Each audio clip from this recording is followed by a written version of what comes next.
Welcome to Learning Tube channel. आज number system का class 3 है और इस क्लास में हम लोग रूल्स ऑफ डिविजिबिलिटी, 3 अंकों की कुल कितनी संख्या है जो 3 से विभाज्य है, 1 से 50 तक लिखने में कितने अंकों की आवश्यकता पड़ेगी, इस टाइप के जितने भी क्वेश्चन बनते हैं वो सारा का सारा क्वेश्चन देखेंगे। तो सबसे पहला टॉपिक आज रूल्स ऑफ डिविजिबिलिटी पढ़ते हैं। ठीक है, वीडियो को बिल्कुल भी स्किप नहीं करना है, पूरा वीडियो देखना है, क्योंकि ये सब ऐसा टॉपिक है जो आपको हर एक सेक्शन में काम देगा। चाहे रूल्स ऑफ डिविजिबिलिटी, ये चाहे आप अलजेब्रा का सवाल ले लीजिए या फिर मेंसुरेशन का सवाल ले लीजिए, हर टॉपिक में सीआई का सवाल ले लीजिए, उसमें हर टॉपिक में आपको ये काम देगा। इसीलिए वीडियो को बिल्कुल स्किप नहीं करना है, पूरे वीडियो को अंत तक देखना है। तो रूल्स ऑफ डिविजिबिलिटी में सबसे पहले हम आते हैं टू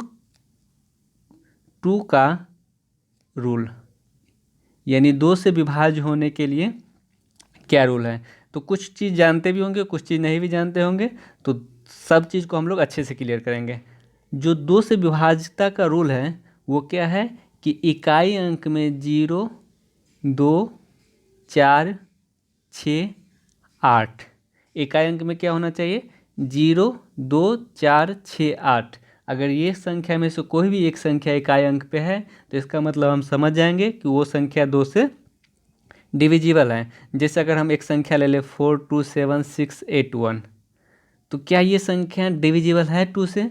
तो हमारा आंसर होगा नो, ये संख्या 2 का डिविजिबल नहीं है, क्योंकि इसके जो इकाई स्थान पे है वो ना 0 आया, ना 2 आया, ना 4 आया, ना 6 आया, ना 8 आया।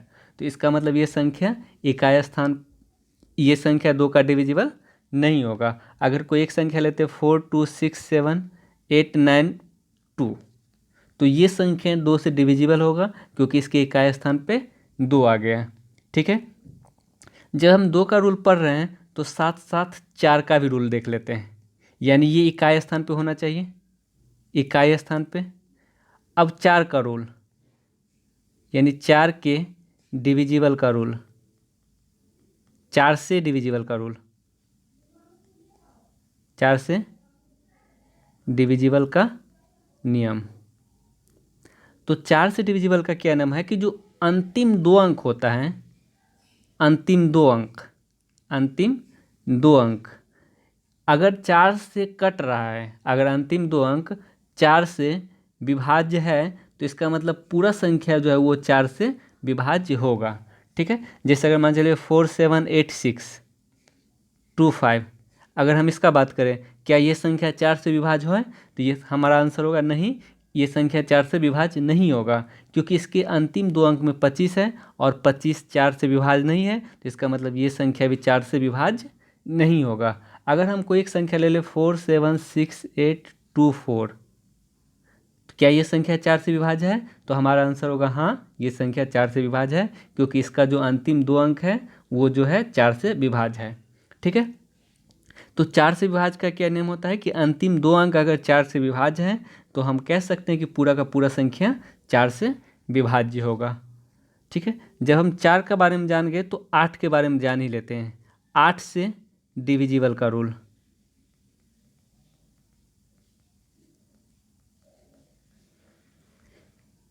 जैसे 2 को हम क्या लिख सकते हैं, 2 की पावर 1 लिख सकते हैं ना, यानी 2 के डिविजिबल का रूल होता है कि अंतिम एक अंक अगर 2 से कट रहा है तो इसका मतलब पूरा संख्या 2 से कटेगा। 4 को हम लोग क्या लिख सकते हैं, 2 का स्क्वायर, तो इसका मतलब अंतिम 2 अंक अगर 4 से कट रहा है तो इसका मतलब पूरा संख्या 4 से कटेगा। अगर हम 8 को क्या लिख सकते हैं, 2 का क्यूब, अगर अंतिम 3 अंक, 2 का क्यूब मतलब अंतिम 3 अंक अगर 8 से कट जाए तो इसका मतलब सभी संख्या, यानी वो जो पूरा संख्या होगा वो 8 से कट जाएगा। जैसे कितना भी बड़ा एग्जाम्पल हो, 1, 0, 0, 2, 5, 6, 4। ठीक है, अगर हम इसकी बात करें क्या ये संख्या 8 से कटेगा, तो हम देख लेते हैं कि अंतिम 3 अंक 8 से कट रहा है तो ये संख्या 8 से कटेगा। अगर अंतिम 3 अंक 8 से नहीं कट रहा है तो ये संख्या 8 से नहीं कटेगा। तो अगर हम 564 को 8 से डिवाइड करते हो तो 8 से 56, 4 शेष बच जाएगा, तो इसका मतलब ये संख्या 8 से नहीं कट पाएगा। क्यों? क्योंकि अंतिम 3 अंक 8 से नहीं कट रहा है। तो 8 का क्या रूल हो गया कि लास्ट का 3 डिजिट। उसी तरह अगर हम 16 का बात करें, 16 से डिविजिबल, तो मेरा आंसर क्या होगा इसका कि 16 क्या लिख सकते हैं, 2 की पावर 4, यानी अगर अंतिम 4 अंक 16 से कट रहा है तो इसका मतलब पूरा संख्या 16 से कटेगा। अगर अंतिम 4 अंक 16 से नहीं कट रहा है तो ये पूरा संख्या 16 से नहीं कटेगा। ठीक है, तो हम अभी तक हम लोग 2, 4, 8, 16 तक का देख लिए। अब नेक्स्ट आते हैं, अब हम लोग 3 का जानते हैं। तो 3 का नियम देखिए, यदि संख्या के अंकों का योग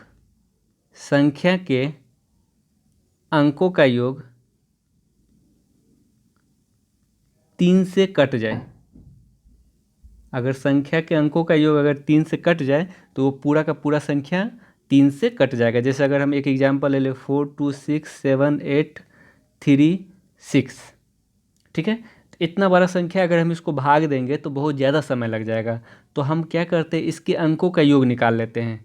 तो अंक कौन कौन है, 4, 2, 6, 6, 12, 7, 19, 19, 8, 27, 27, 3, 30 और 6, 36। यानी अंकों का योग जो है वो 36 आ जा रहा है। अगर 36 3 से कट रहा है तो इसका मतलब पूरा का पूरा संख्या 3 से कट जाएगा। तो क्या हम इतना बड़ा संख्या को अगर हम योग करेंगे तो भी तो ज़्यादा समय लग जाएगा योग करने में भी। तो हम क्या करेंगे, जो संख्या 3 से कट रहा हो उसको पहले हटा देंगे। जैसे 6 भी 3 से कट रहा है, इसको हटा देते हैं। ये 3 से कट रहा है, इसको हटा देते हैं।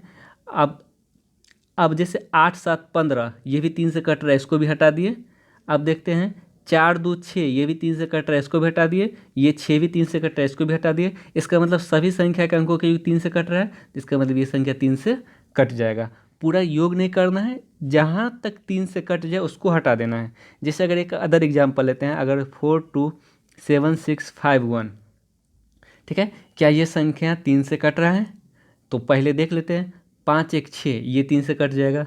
ये 6 भी 3 से कट जाएगा। 4, 2, 6 ये भी 3 से कट जाएगा। तो बच गया 7। 7 तो 3 से नहीं कट रहा है, तो इसका मतलब ये पूरा का पूरा जो संख्या होगा वो 3 से नहीं कटेगा। ठीक है, तो इसका मतलब ये हुआ कि हमें पूरा योग नहीं करना है, जो 3 से कट जाए उसको पहले हटा देना है। उसके बाद जो बचा हुआ होगा केवल उसका ही योग करना है। तो जो 3 का नियम हो गया वो क्या हो गया कि अंतिम 3 अंक, सॉरी 3 का जो नियम है वो संख्या के अंकों का योग 3 से कट जाना चाहिए। अब जब 3 का देख ले तो हम लोग 9 का भी नियम देख लेते हैं। 9 का जो नियम होता है वो क्या होता है कि संख्या के अंकों का योग 9 से कटना चाहिए। संख्या के अंकों का योग 9 से कटना चाहिए, कट जाना चाहिए। ठीक है, जैसे 3 का नियम अंकों के योग 3 से कटना चाहिए, 9 का नियम संख्या के अंकों के योग 9 से कटना चाहिए। जैसे अगर बात करें 4, 2, 6, 7, 8। ठीक है, तो क्या यह 9 से कटेगा? अगर हम देख रहे हैं अंकों का योग कितना हो रहा है, तो 4, 2, 6, 6, 12, 7, 19, 8, 27। 4, 2, 6, 6, 12, 12, 7, 19, 8, 27। यानी अगर ये 27 9 से कट रहा है तो इसका मतलब ये पूरा का पूरा संख्या 9 से कट जाएगा। अगर हम इसको डिवाइड भी करेंगे तो ये संख्या 9 से कट जाएगा। ठीक है, एक अदर एग्जाम्पल लेते हैं। जैसे अगर हम 3, 2, 5, 4, क्या ये संख्या 9 से कटेगा? अगर हम इसको जोड़ें तो 3, 2, 5, 5, 10, 4, 14। एक और ले लेते हैं 1। ठीक है, तो क्या ये संख्या 9 से कटेगा? तो बिल्कुल नहीं कट पाएगा। तो ये संख्या 9 से नहीं कट पाएगा। क्यों? अगर हम सबके अंकों को जोड़ते हैं तो 3, 2, 5, 5, 10, 4, 14, 1, 15। ठीक है, तो अंकों का योग 15 हो रहा है। 15 जब 9 से नहीं कट रहा है तो इसका मतलब ये संख्या 9 से नहीं कट पाएगा, लेकिन ये संख्या 3 से कट जाएगा। ठीक है, क्योंकि ये 15 अंकों का योग जो 15 हो रहा है, तो जब अंकों का योग 15 हो रहा है, 15 3 से कट रहा है, तो इसका मतलब ये संख्या 3 से कट जाएगा। लेकिन अंकों का योग 9 हो रहा है, अंकों का योग 15 हो रहा है और ये 9 से नहीं कट रहा है, तो इसका मतलब ये संख्या 9 से नहीं कटेगा।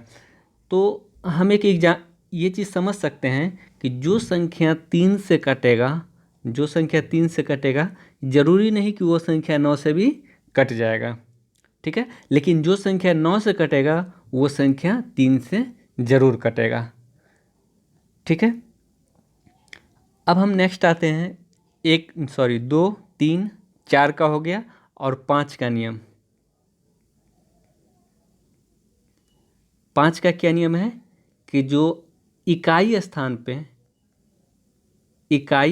पे 0 या 5 होना चाहिए।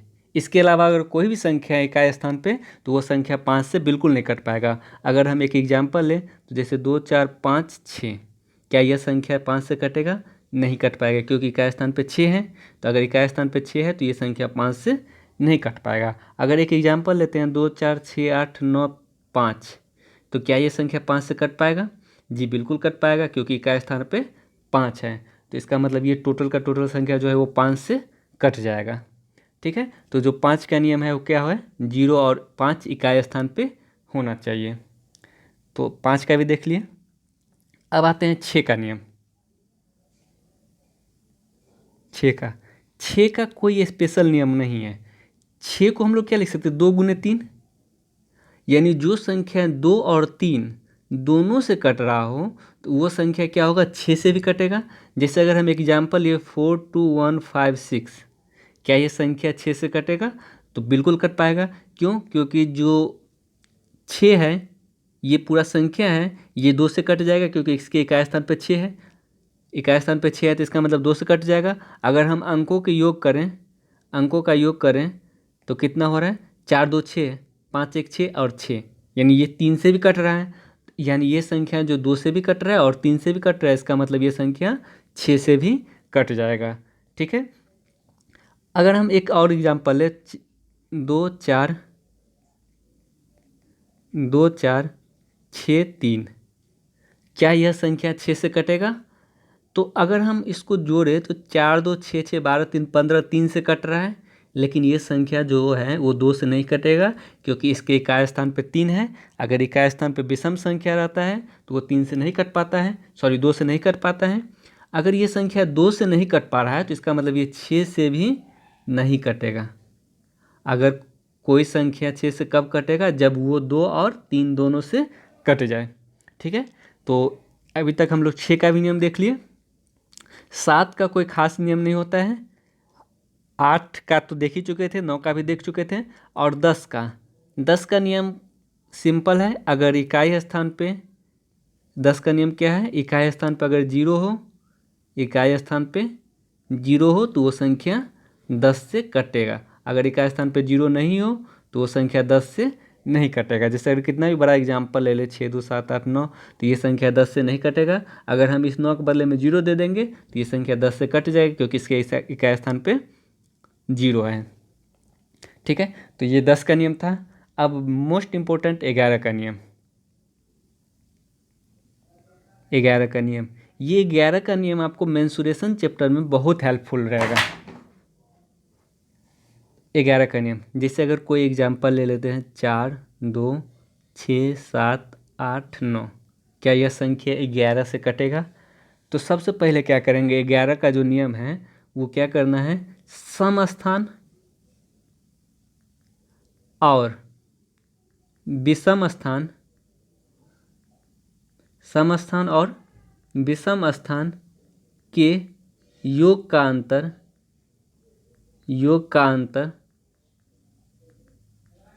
0 या 11 का डिविजिबल हो। ठीक है, कहने का मतलब है ये पहला स्थान है यानी विषम स्थान पे है, ये दूसरा स्थान पे है, ये इसका मतलब ये सम स्थान पे है, ये तीसरा स्थान पे है, इसका मतलब ये विषम स्थान पे है, और ये चौथा स्थान पे, इसका मतलब ये सम स्थान पे है। तो हम पहले क्या करेंगे? पहले सम स्थान और विषम स्थान का योग निकालेंगे। अगर हम विषम स्थान का योग निकालेंगे तो 9 7 16 2 18, एक एक अंक छोड़ के विषम संख्या आता है। अगर हम सम स्थान का योग निकालेंगे तो 8 6 14, 8 से 14 4 18। ठीक है, यानी सम स्थान पे भी 18 आ गया, विषम स्थान पे भी 18 आ गया। अगर हम इस दोनों का अंतर निकालें तो कितना आ गया? 0। तो इसका मतलब ये संख्या 11 से कट जाएगा। अगर सम स्थान और विषम स्थान के अंकों का योग का अंतर अगर 0 या 11 का डिविजिबल हो तो वो संख्या 11 से कटेगा। ठीक है, तो ये था डिविजिबिलिटी रूल। अब हम कुछ एग्जाम्पल के माध्यम से इस रूल का यूज करना सीखेंगे। तो पहला सवाल आपका ये रहा 93A 476 में a का मान क्या होगा यदि a यह संख्या 11 से पूर्णतः विभाजित हो। तो पहले आपके पास संख्या क्या दिया गया 93A 476, ये संख्या अगर 11 से विभाजित है तो इसके सम स्थान और विषम स्थान के अंकों का जो योग का अंतर है वो या तो 0 होना चाहिए या तो 11 का मल्टीपल होना चाहिए। अगर हम विषम स्थान के अंकों को जोड़ रहे हैं तो 6 4 10 3 13, विषम स्थानों को जोड़ रहे हैं तो 13, यहाँ 9 प्लस a प्लस 7 16, यानी 9 7 16 प्लस a हो गया। ठीक है, अगर अब क्या होना चाहिए, ये सम स्थान है, विषम स्थान है और ये सम स्थान है, इस दोनों का अंतर जो है वो या तो 0 होना चाहिए या तो 11 का मल्टीपल।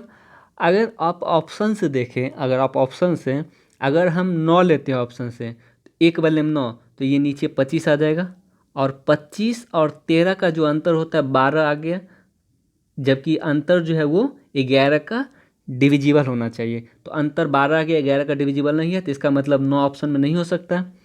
अगर हम 8 लेते हैं, यहाँ पे 8, तो नीचे 16 प्लस 8 24 हो जाएगा। सम स्थान का योग 24 और विषम स्थान का योग 13 दिया गया है, और इस सम स्थान और विषम स्थान का जो अंतर आ रहा है वो क्या रहा है, 11 आ जा रहा है। तो इसका मतलब जो है ये 11 आ जा रहा है, और रूल भी था या तो 0 होना चाहिए या तो 11 का मल्टीपल होना चाहिए। तो इसका मतलब जो 8 है वो सही आंसर है। ठीक है, तो इसका एक और एग्जाम्पल के थ्रू से समझते हैं। जैसे ये संख्या है, इसमें a का मान क्या होगा यदि 11 से पूर्णतः विभाजित है। तो सबसे पहले हम लिख लेते हैं 81A 936। तो सबसे पहले हम क्या करेंगे, सम स्थान का और विषम स्थान का योग निकालेंगे। तो 6 9 6 15 1 16, ये 16 हो जा रहा है, और ये 8 और a प्लस 3, यानी ये 11 प्लस a हो रहा है, 8 3 11 प्लस a। तो अगर हम a के जगह पे 5 रखेंगे तो 11 5 16 ये भी हो जाएगा, और 16 ये भी, इस दोनों का अंतर 0 हो जाएगा। तो इसका मतलब हम लोग a के जगह पे 5 रख सकते हैं, जो इसका जो आंसर आएगा वो 5 आ जाएगा। ठीक है, तो इस तरीके से हम सवाल बना सकते हैं। सम स्थान और विषम स्थान के अंकों का जो अंतर है वो 0 होना चाहिए। तो बाकी 2 सवाल बच गया, ये खुद से प्रैक्टिस करना है। अब हम अदर रूल पे चलते हैं। जैसे किसी संख्या के अंकों का योग 3 से विभाज्य है और उसके दाहिने ओर के 2 अंक 4 से विभाज्य हैं, तो वैसी संख्या सदैव किस बड़ी से बड़ी संख्या से विभाजित होगी। देखिए, अगर कोई भी संख्या है वो अगर 3 से विभाज्य है, अंकों का योग अगर 3 से विभाज्य है, तो इसका मतलब ये संख्या 3 से भी विभाज्य होगा। अगर अंतिम 2 अंक यानी दाहिने की तरफ का 2 अंक अगर 4 से विभाज्य है, तो इसका मतलब ये संख्या 4 से भी विभाज्य होगा। जो संख्या 3 से भी विभाज्य हो और जो संख्या 4 से भी विभाज्य हो, वो संख्या 3 गुने 4 12 से भी विभाज्य होगा। यानी जो संख्या 3 से भी विभाज्य हो, जो संख्या 4 से विभाज्य हो, तो वो संख्या 4 तिया 12 से भी विभाज्य होगा। जैसे हम 6 का रूल क्या पढ़े थे, जो संख्या 2 और 3 दोनों से विभाज्य हो वो संख्या 6 से भी विभाज्य होगा। अगर जैसे हम 18 का रूल देखें, 18 का रूल, तो जो संख्या 2 और 9 दोनों से विभाज्य हो वो संख्या 18 से भी विभाज्य होगा। तो वही बोला जा रहा है, अंकों का योग अगर 3 से विभाज्य है तो इसका मतलब वो संख्या 3 से विभाज्य होगा। अगर अंतिम के 2 अंक 4 से विभाज्य हो रहा है तो इसका मतलब वो संख्या 4 से विभाज्य होगा। तो हम कह सकते हैं कि जो संख्या 3 से विभाज्य है और जो संख्या 4 से विभाज्य है वो संख्या 3 चौका 12 से भी विभाजित होगा। ठीक है, अब नेक्स्ट क्वेश्चन देखते हैं। यदि किसी संख्या के अंकों का योग 3 से विभाज्य हो रहा है और अंतिम दाहिने ओर का 2 अंक 5 से विभाज्य हो रहा है, तो वैसा संख्या सदैव किस बड़ी से बड़ी संख्या से विभाजित होगा। यानी कितना भी बड़ी संख्या हो, अगर इसके अंकों का योग 3 से विभाजित हो रहा है तो इसका मतलब ये पूरा संख्या 3 से विभाजित होगा। अंकों का योग अगर 3 से विभाजित हो रहा है, तो अगर दाहिने का 2 अंक 5 से विभाजित हो रहा है तो इसका मतलब ये संख्या 5 से भी विभाजित होगा। जो संख्या 3 से विभाजित हो और 5 से विभाजित हो तो वो संख्या 3 पंचे 15 से भी विभाजित होगा। ठीक है, अब नेक्स्ट आता है। जैसे अगर 36 का रूल बनाना है, 36 का, तो इसका मतलब हम इसको लिख सकते हैं 9 गुने 4, 9 गुने 4, यानी जो संख्या 9 से विभाजित हो, जो संख्या 4 से विभाजित हो, वो संख्या 36 से भी विभाजित होगा। नेक्स्ट सवाल देखते हैं। एक ऐसी संख्या जो एक अंक को 6 बार लिखकर बनाई गई है, जैसे 6 बार 1 लिखे या 6 बार 3 लिखे या 6 बार 6 लिखे, ऐसी संख्या सदैव किससे विभाजित होती है? तो ऐसी संख्या हमेशा याद रखेंगे किससे विभाजित होगी? 3 से विभाजित होगी, 7 से विभाजित होगी, 11 से विभाजित होगी, फिर 13 से विभाजित होगी और 37 से विभाजित होगी और 111 से विभाजित होगी। ठीक है, तो हमेशा ध्यान रखेंगे अगर एक अंक को 6 बार दोहराकर अगर हम लिखते हैं तो वो संख्या किससे विभाजित होगी? 3 से, 7 से, 11 से, 13 से, 37 से और 111 से। तो जो इसका आंसर होगा वो ऑप्शन नंबर डी हो जाएगा, उपर्युक्त सभी संख्याओं से, यानी 7 से भी, 11 से भी और 13 से भी। नेक्स्ट सवाल देखते हैं। 3 अंकों की संख्या एक अंक के 3 बार पुनरावृत्ति करके बनाए। अगर हम किसी भी अंक को 3 बार पुनरावृत्ति करके अगर हम बनाते हैं तो वो संख्या किससे विभाजित होगी? वो संख्या आपका हो जाएगा 3 से भी विभाजित होगी, 37 से भी विभाजित होगी और 111 से भी विभाजित होगी, यानी उपर्युक्त तीनों से विभाजित होगी। यानी इसमें एक 7 एक्स्ट्रा हो जाता है, इसमें 7 एक्स्ट्रा हो जाएगा, लेकिन 7 और 13, इसमें 7 और 13, यानी जब हम 6 बार लिखेंगे तो 7 और 13 एक्स्ट्रा हो जाएगा, और अगर हम 3 ही बार लिखेंगे तो उसमें 3, 37 और 111, यानी केवल ये 3 ही संख्या से ये हमेशा पूर्णतः विभाजित होगी। सदैव बोल रहा है, ऐसी संख्या सदैव किससे विभाजित होगी? तो सदैव 3, 37 और 111 से जरूर विभाजित होगी, हमेशा विभाजित होगी। अब नेक्स्ट आते हैं। यदि हम 2 अंकों की एक संख्या को 2 बार पुनरावृत्ति से बनी संख्या है, यानी 2 बार पुनरावृत्ति, जैसे 12 ले लिए फिर दोबारा 12, 35 35, यानी 2 अंकों के अगर हम 2 बार पुनरावृत्ति करके हम बनाते हैं तो वो संख्या 101 से हमेशा विभाजित होती है। ठीक है, तो इसका जो आंसर होगा वो 3 अंकों की सबसे छोटी अभाज्य संख्या कौन है? 101, यानी यह जो संख्या होगी वो 101 से हमेशा विभाजित होगी। इस सब को एक नोट्स बना के अच्छे से याद कर लेना है। अब जैसे नेक्स्ट, अगर हम 2 अंकों के अगर हम संख्या को 3 बार पुनरावृत्ति करके बनाएंगे तो यह संख्या किससे किससे विभाजित होगी? 3 से विभाजित होगी, 7 से विभाजित होगी, 37 से विभाजित हो जाएगी और 111 से विभाजित हो जाएगी। अगर हम 2 अंकों को 3 बार पुनरावृत्ति करके बनाएंगे, तब वो जो संख्या आएगी वो किससे किससे विभाजित होगी? 3 से, 7 से, 37 से और 111 से विभाजित हो जाएगी, और एक इससे भी विभाजित हो जाएगी। जब 37 और 111 ऑप्शन में है तो इसका मतलब इससे भी विभाजित हो जाएगी, यानी 10,101 से भी विभाजित हो जाएगी, यानी इसका जो आंसर होगा वो भी ऑप्शन नंबर डी हो जाएगा। ठीक है, तो इसको नोट्स बना के याद कर लेना है। अब नेक्स्ट सवाल आते हैं। सेम सवाल है, अगर 2 अंकों की संख्या को अगर हम 3 बार पुनरावृत्ति करके बनाते हैं तो ये किससे किससे विभाजित होती है? 3, 7, 37, 111 से, 3, 7, 37 और 111 से। तो ऑप्शन में केवल 7 दिया गया, तो जिसका आंसर होगा वो 7 हो जाएगा। अब इसमें 143 नंबर सवाल में आते हैं।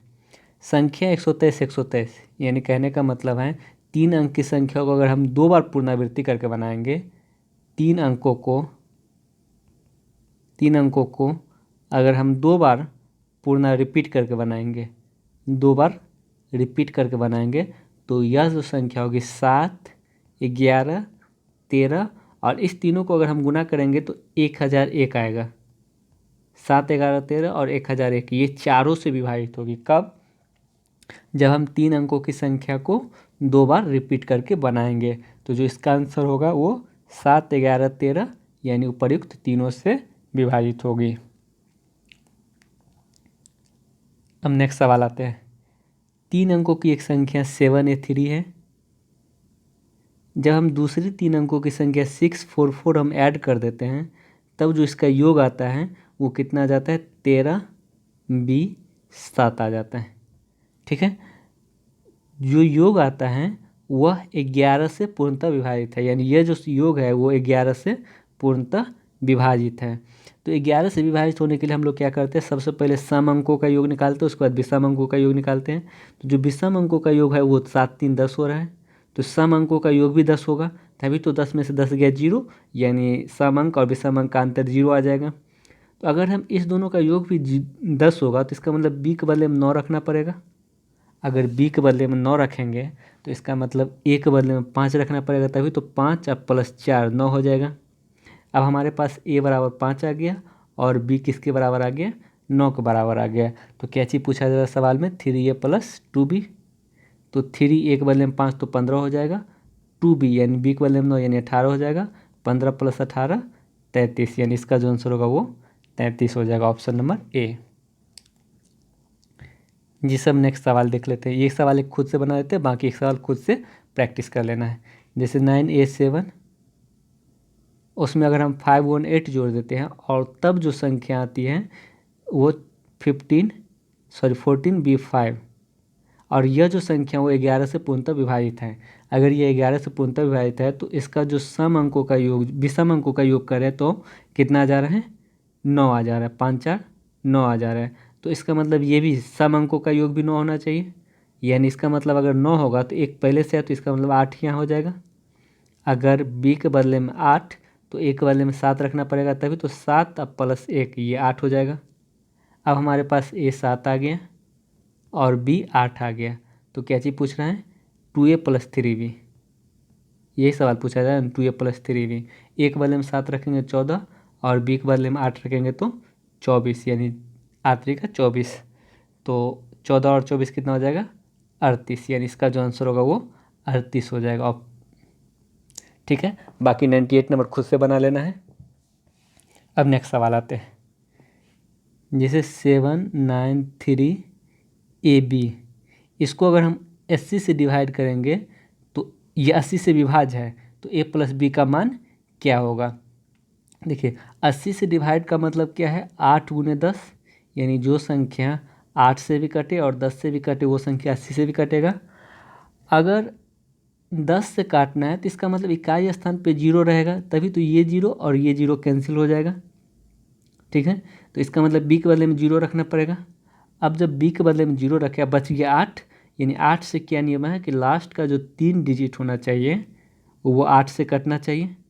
अगर हम यहाँ 8 से लगाएंगे, 9 93 है, उसके बाद ये है, अगर हम इसको 8 से लगाएंगे तो 8 से एक बार में तो बचेगा 1 3, तो फिर 8 से एक बार में लगाएंगे तो यहाँ पे 5 बचेगा, तो यहाँ पे एक बदले में 6 रखेंगे तभी तो 8 7 56, यानी ये कट जाएगा। तो इसका मतलब एक बदले में क्या आ गया, 6 आ गया।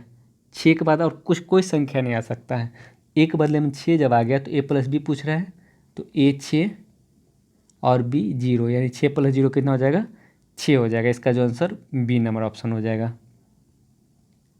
जैसे अब नेक्स्ट सवाल देख लेते हैं, 657xy।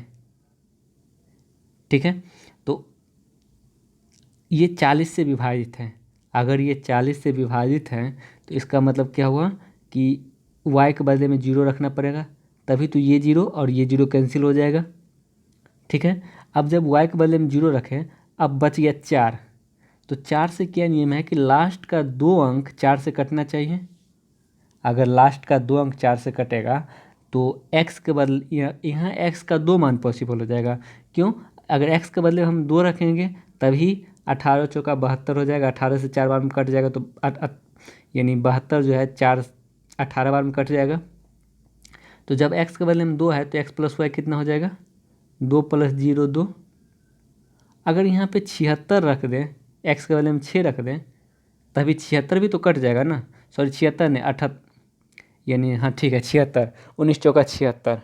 अगर हम x के बदले में 6 रखेंगे तो 19 चौका 76, यानी तो भी ये 4 से कट जाए। अगर हम x के बदले में 6 रखेंगे तो भी ये मान पॉसिबल हो रहा है। जब x के बदले में 6 होगा तो x प्लस वाई कितना हो जाएगा, 6 प्लस 0 6, तो x का मान 2 भी पॉसिबल, यानी सवाल क्या पूछ रहे हैं, x प्लस वाई प्लस 3 का मान पूछ रहे हैं, x प्लस वाई प्लस 3, यानी x के बदले में 2 भी आ सकता है, तब क्या हो जाएगा आंसर, 2 प्लस 2 प्लस वाई के बदले में 0 प्लस 3 यानी 5 हो रहा है, 3 2 5। अगर एक्स के बदले में 6 आता है तो 6 प्लस वाई के बदले में 0 और प्लस 3 यानी 6 3 9, यानी या तो 5 होगा या तो 9 होगा, यानी इसका जो आंसर होगा नन ऑफ दीज हो जाएगा, या तो 5 या तो 9। ठीक है। अगर इस सवाल में 3 नहीं रहता प्लस में, यानी ये 3 को हटा देंगे, ये 3 को जैसे हटा देंगे, ये 3 को हटा दिए, तब एक्स प्लस वाई पूछता क्या होगा। तब यहाँ 2 ऑप्शन पॉसिबल होता, क्योंकि पहला ऑप्शन होता 2 प्लस 0 2, और दूसरा ऑप्शन था 6 प्लस 0 6, यानी तब 2 भी हो सकता था, 6 भी हो सकता था। तब जो ऑप्शन होता वो सी हो जाता। कब? जब हम यहाँ पे ये 3 को हटा देंगे तब दोनों ऑप्शन पॉसिबल है, 2 भी है और 6 भी है। और ये सवाल खुद से प्रैक्टिस कर लेना 100 नंबर। हम नेक्स्ट सवाल देखते हैं। 6 अंकों वाली संख्या 5x y 7x यह जो है 33 से पूर्णतः विभाजित है, 33 से पूर्णतः विभाजित है। अगर यह संख्या 33 से विभाजित है तो इसका मतलब यह संख्या 3 से भी विभाजित होगी और 11 से भी विभाजित होगी, यानी 3 गुने 11, 3 से भी और 11 से भी यह संख्या विभाजित होगी। ठीक है। अगर 11 से विभाजित होगी तो क्या करना है, सम स्थान का योग निकालना है। तो यानी 5 प्लस वाई प्लस 7 यानी 7 5 12 प्लस वाई हो जाएगा। अगर विषम स्थानों का योग निकालना है तो x plus y plus x यानी 2x प्लस वाई हो जाएगा। और इस दोनों का जो अंतर होगा, इस दोनों का जो अंतर वो कितना होना चाहिए, 0 होना चाहिए। 0 या 11 का मल्टीपल होना चाहिए, यानी 0 या 11 भी हो सकता है, ऐसा ज़रूरी नहीं केवल 0 हो, यानी 11 भी हो सकता है। अगर बाय द वे 0 हुआ तब यहाँ से 12 plus y minus 2x minus y बराबर 0, तो ये y से y कैंसिल हो जाएगा, तो 12 बराबर 2x, तो यहाँ से x बराबर क्या आ जाएगा, 6 आ जाएगा, यानी x बराबर क्या आ गया, 6 आ गया। ठीक है। तो x बराबर अगर 6 आया तो यहाँ से हम जैसे यानी x बराबर 6 है, तो अब मेरे पास संख्या क्या बचा, 5 6 y और ये 7 6। अब मेरे पास यही संख्या बचा 5 6 y 7 6। अगर हम सबको देखें तो 6 5 11 7 18 6 24, यानी ये पूरा संख्या 3 से कट रहा है, यानी यहाँ पे कौन ऐसा संख्या रखेंगे जो 3 से कट जाए। यहाँ पे y की जगह पे हम कौन ऐसा संख्या रखेंगे जो 3 से कट जाए। तो अगर हम y की जगह पे अगर हम 3 रखते हैं, 3 3, तो ये भी 3 से कट रहा है, तो यानी 3 3 भी पॉसिबल है। 6 रखते हैं y की जगह पे 6 6, तो वो भी पॉसिबल है। अगर हम y की जगह पे और क्या रख सकते हैं, 9 9, अगर हम 9 9 रखें y की जगह पे तो भी पॉसिबल है। तो इसका मतलब हम x के बदले y के बदले में 3 भी रख सकते हैं, y के बदले में 6 भी रख सकते हैं, y के बदले में 9 भी रख सकते हैं। अगर हम y के बदले में 3 रखते हैं तो x प्लस वाई कितना हो जाएगा, 6 3 9 हो जाएगा, यानी इसका जो आंसर होगा ऑप्शन नंबर सी हो जाएगा। अगर y के बदले में 9 रखेंगे तो x का मान कितना हो जाएगा, 9 और 6 15 हो जाएगा, तो 15 ऑप्शन में है नहीं। अगर हम y के बदले में 6 रखेंगे तब आंसर क्या हो जाएगा, x प्लस वाई 6 6 12 हो जाएगा, 12 भी ऑप्शन में है। तो यहाँ पे ऑप्शन रखने में मिस्टेक हो गया, इसका जो आंसर होगा वो सी और डी दोनों हो सकता है। नेक्स्ट आते हैं, बोला कौन सा संख्या 99 से पूर्णतः विभाजित है। अगर 99 से विभाजित है इसका मतलब संख्या 9 और 11 दोनों से विभाजित होगा। तो 9 का विभाजित होने का नियम हम लोग क्या जानते हैं, अंकों का योग 9 से विभाजित होना चाहिए। तो हम पहले देख लेते हैं कि 9 से कौन विभाजित हो रहा है। तो 4 1 5 2, पहले जो 9 से विभाजित हो रहा है उसको हटा देते हैं, यानी 6 और 3 9 हो रहा है, इसको हटा दिए। 7 और 2 9 हो रहा है, इसको हटा दिए, तो यहाँ पर 5 बच गया। तो इसका मतलब ये संख्या 9 से विभाजित नहीं हो रहा है। अब यहाँ देखिए 8 1 9 हो रहा है, हटा दिए इसको। 6 3 9 हो रहा है, तो इसको भी हटा दिया। 5 4 9 हो रहा है, तो यानी इसका मतलब ये संख्या 9 से विभाजित हो जाएगा। यहाँ पे देखिए 8 1 9 हो रहा है, ठीक है। 6 4 10 17, यानी इस 9 को हटा देते हैं 17, यानी 17 यहाँ पे 9 से विभाजित नहीं हो रहा है, इसका मतलब ये संख्या 9 से विभाजित नहीं होगा। अगर ऑप्शन नंबर डी देखें तो 3 1 4 4 8, 6 14 7, 14 7 21 4 25। तो 25 9 से विभाजित नहीं हो रहा है, ये भी संख्या 9 से विभाजित नहीं हो रहा है। जब यह संख्या 9 से विभाजित नहीं हो रहा है तब 99 से कैसे विभाजित होगी? तो इसका बी ही एक ऐसा ऑप्शन है जो 9 से विभाजित हो रहा है। अगर ये संख्या 9 से विभाजित हो रहा है, ये संख्या 99 से भी विभाजित हो जाएगी। अगर 2 ऑप्शन मिल जाता तब हमें 11 का मल्टीपल भी चेक करना पड़ता, लेकिन एक ही ऑप्शन मिल रहा है 9 का, तो हम डायरेक्ट ऑप्शन लगा सकते हैं। जिससे अगर हम इसका बात करें 33 से, कौन सी संख्या 33 से पूर्णतः विभाजित है? तो यानी जो संख्या 3 से और 11 से विभाजित होगी वो संख्या 33 से विभाजित होगी। तो अगर हम 3 का मल्टीपल खोजें तो कौन है? 4 1 5 1 6 और 5 7 5 12, यानी ये भी 3 का मल्टीपल है। अगर इसको देखें तो 9 को हटा देते 1 और 8 9, 6 2 8, तो 8 ये 3 का मल्टीपल नहीं है। अगर यहाँ देखें 2 1 3, 3 और 8 4 12, ये भी 3 का मल्टीपल है। अब इसको देखें तो यानी ये भी ऑप्शन पॉसिबल है और ये भी ऑप्शन पॉसिबल है, क्योंकि 3 का मल्टीपल हमारे पास 2 मिल गया। फिर 8 1 9, 6 2 8 2 10, यानी ये 3 का मल्टीपल है, यानी बी और डी ये दोनों ऑप्शन खत्म हो गए। अब इस दोनों में से जो 11 का मल्टीपल होगा वही आपका आंसर हो जाएगा, यानी 3 का मल्टीपल 2 को मिल गया। अब जो 11 का मल्टीपल होगा वही आंसर होगा। अगर हम 11 का मल्टीपल देखें, ऑप्शन नंबर सी को चेक करें, यानी 21 38 0 4, तो 3 2 5 4 9, सॉरी 3 2 5 प्लस 0, ये 5 हो रहा है। ऊपर कितना हो रहा है? 8 4 12 1 13, यानी इस दोनों का अंतर कितना आ गया? 13 में से 5 गया 8, यानी अंतर या तो 0 होना चाहिए या तो 11 का मल्टीपल, लेकिन ना 0 आया ना 11 का मल्टीपल आया। ये इसका मतलब ये संख्या अगर 11 से नहीं कट रहा है तो 33 से भी नहीं कटेगा। तो हमारे पास अब एक ही ऑप्शन बचा ए, तो जो इसका आंसर होगा वो ए नंबर हो जाएगा। अगर हम ए नंबर को चेक करेंगे तो ये 11 का मल्टीपल ज़रूर होगा। ठीक है, तो उसी तरह 102 नंबर बना लेना है। अब नेक्स्ट सवाल पे आते हैं। 6 अंकों वाली एक संख्या के विषम स्थान और के अंकों का योग 9 है और सम स्थान के अंकों का योग 9 है। इन विषम स्थान के अंकों का योग और सम स्थान के अंकों का योग बराबर हो जाए तो वह संख्या किससे विभाजित होगी? 11 से विभाजित होगी, क्योंकि जब सम स्थान के अंकों का योग और विषम स्थान के अंकों का योग बराबर होगा तो इस दोनों का अंतर 0 हो जाएगा। जब अंतर 0 तो 11 का मल्टीपल हो जाएगा। उसी तरह से इसमें भी बोला जा रहा है कि विषम स्थानों के अंकों का योग 7 है और सम स्थानों के अंकों का योग 7 है, यानी इसका मतलब यह संख्या 11 से डिविजिबल होगा। ये खुद से बना लेना है। नेक्स्ट आते हैं, जैसे 3 0 5 4 9 एक्स, यानी यह जो है 72 से पूर्णतः विभाजित है। ठीक है, तो x के बदले में क्या होगा? 72 से विभाजित होने का क्या मतलब है? 9 गुने 8, यानी जो संख्या 9 से भी विभाजित हो, 8 से भी विभाजित हो, वो संख्या 72 से विभाजित होगा। तो पहले हम क्या करते हैं, अपनी सुविधा के अनुसार 9 से विभाजित होने वाला संख्या खोज लेते हैं। ठीक है, अगर हम 9 से विभाजित होने वाला संख्या खोजें तो 5 4 9 यहाँ पे हो रहा है, कट जाएगा। 9 यहाँ पे हो रहा है, ये भी कट जाएगा। यानी इस दोनों का योग 9 होना चाहिए, तभी तो ये 9 का मल्टीपल होगा ना। तो इसका मतलब x के बदले में 6 रखेंगे तो इस दोनों का योग 9 हो जाएगा। जब 9 होगा 9 से कटेगा तो इसका मतलब ये 72 से भी कट जाएगा, तो x के बदले में 6 होगा। तो ऑप्शन नंबर सी, एक ही ऑप्शन मिल रहा है तो कोई मतलब आगे नहीं चेक करना है, डायरेक्ट हम लोग सी ऑप्शन को टिक आउट कर सकते हैं। फिर अगर हम 8 का भी मल्टीपल खोजेंगे तो भी यहाँ पे 6 ही आएगा। जैसे कि ये सवाल सब है, ये सब खुद से बना लेना। 45 का मतलब क्या हो गया? 9 से भी कटना चाहिए और 5 से भी कटना चाहिए। ठीक है, जैसे 28 0 3 9 एक्स, तो 45 का मतलब क्या हो? 9 से भी कटना चाहिए और 5 से भी कटना चाहिए। अगर संख्या 5 से कटेगी तो इसका मतलब यहाँ पे या तो 0 होगा या तो 5 होगा।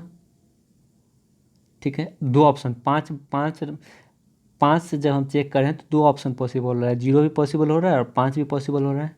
तो हमें क्या करना पड़ेगा? 9 का मल्टीपल चेक करना पड़ेगा। और 9 का मल्टीपल चेक करने के लिए क्या करेंगे? ये 9 को हटा देते हैं, तो 8 2 10 3 13, तो यहाँ पे 5 होगा, तभी अंकों का योग 18 होगा और 18 अंकों का योग होगा तो 9 से भी कट जाएगा। तो इसका मतलब x के स्थान पे 0 नहीं होगा, केवल 5 होगा। अगर 5 होता है तो यह संख्या 5 से भी कट जा रहा है और 9 से भी कट जा रहा है, तो इसका मतलब ये 9 पंचे 45 से भी कट जाएगा। तो जो इसका आंसर होगा वो 45 से कटने के लिए एक इकाई स्थान पे 5 रखना पड़ेगा। बाकी 6, 7, 8, 9 खुद से बना लेना है।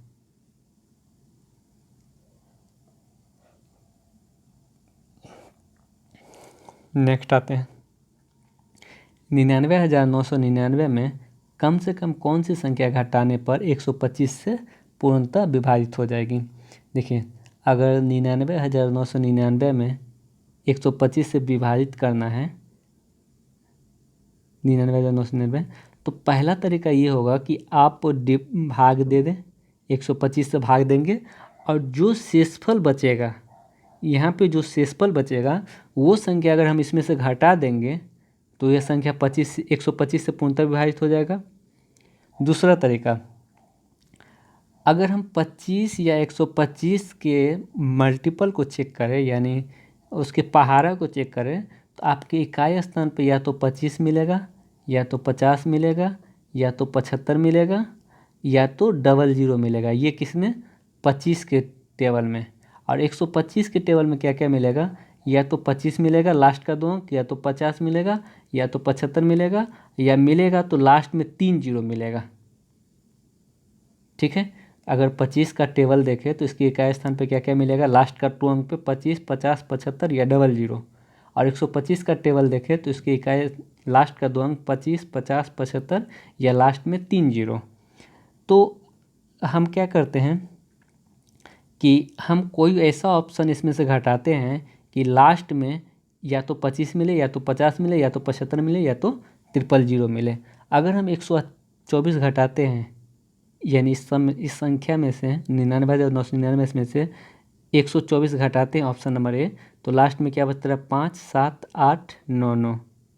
तो इसके लास्ट में 75 मिल गया ना, तो इसका मतलब 124 घटाने पर यह संख्या 25 से विभाजित हो जाएगा।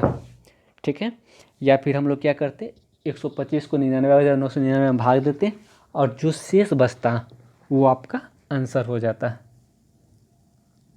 जैसे इसमें बोला है 9,999 में कम से कम कितना संख्या घटाए कि 25 से पूर्णतः विभाजित हो जाए। तो अगर हम बेसिक से बनाएंगे तो 25 या 75, यहाँ कितना बचेगा? 4, 2, 9, 25 × 225। तो यहाँ क्या बचा? 4, 2, 9, फिर 25 × 225। तो यहाँ क्या बचा? 24। यानी जो शेष बचेगा, अगर हम वो शेष घटा देंगे तो यह संख्या 25 से पूर्णतः विभाजित हो जाएगा। यानी 24 शेष बचा, अगर हम 24 घटाने पर यह संख्या 25 से पूर्णतः विभाजित हो जाएगा। एक तो ये तरीका भी हो गया, इससे भी हम लोग बना सकते हैं। ये बेसिक तरीका है, थोड़ा सा टाइम लगेगा लेकिन सटीक आंसर आ जाएगा। और दूसरा तरीका क्या है कि आप 9,999 में कोई ऑप्शन घटाइए। जैसे 24 घटाएंगे तो क्या आ गया? 99,175। तो 25 के टेबल का क्या नियम है कि लास्ट में 75 आता है, 25, 50, 75 या 00। यहाँ पे 75 आ रहा है, तो इसका मतलब हम 24 घटाएंगे तो यह संख्या 25 से पूर्णतः विभाजित हो जाएगा। और 111 में 100 से विभाजित करना है तो लास्ट में 2 0 चाहिए। लास्ट में 2 0 लाने के लिए 2 9 घटाना पड़ेगा, यानी 99 घटाना पड़ेगा इसमें से। अब इसमें बोला है 3 अंकों की सबसे छोटी संख्या जो 12 से पूर्णतः विभाजित हो। 3 अंकों की छोटी संख्या, इसको क्या करना है? ऑप्शन से बनाना है इसको, या फिर अगर बेसिक से भी देख लेते हैं तो 3 अंकों की सबसे छोटी संख्या 101 आता है। ठीक है, अगर हम 12 से विभाजित करेंगे तो कितना? 12 × 96, यानी कितना बचेगा? शेष बच गया 100 होता है। 3 अंकों की सबसे छोटी संख्या 100 होता है ना, तो अगर 12 × 96 यानी बच गया 4। हमें क्या बोला है कि जोड़ना है 3 अंकों की सबसे छोटी संख्या, यानी 100 छोटी संख्या, 100 से बड़ा कौन संख्या, यानी इसमें हमें जोड़ना है। जब जोड़ना रहता है तो हम भागफल में क्या करते हैं? शेषफल को घटा देते हैं, तो कितना आएगा? 12 में से 4 8। यानी अगर हम 8 जोड़ देंगे तो 3 अंकों की सबसे छोटी संख्या 108 बन जाएगा, जो 12 से पूर्णतः विभाजित होगा। ठीक है, जिससे अगर हम इसका बात करें, 3 अंकों की सबसे छोटी संख्या जो 11 से पूर्णतः विभाजित है, यानी 100 में अगर हम 11 से भाग देंगे तो 11 × 99, यानी बच गया 1 शेष।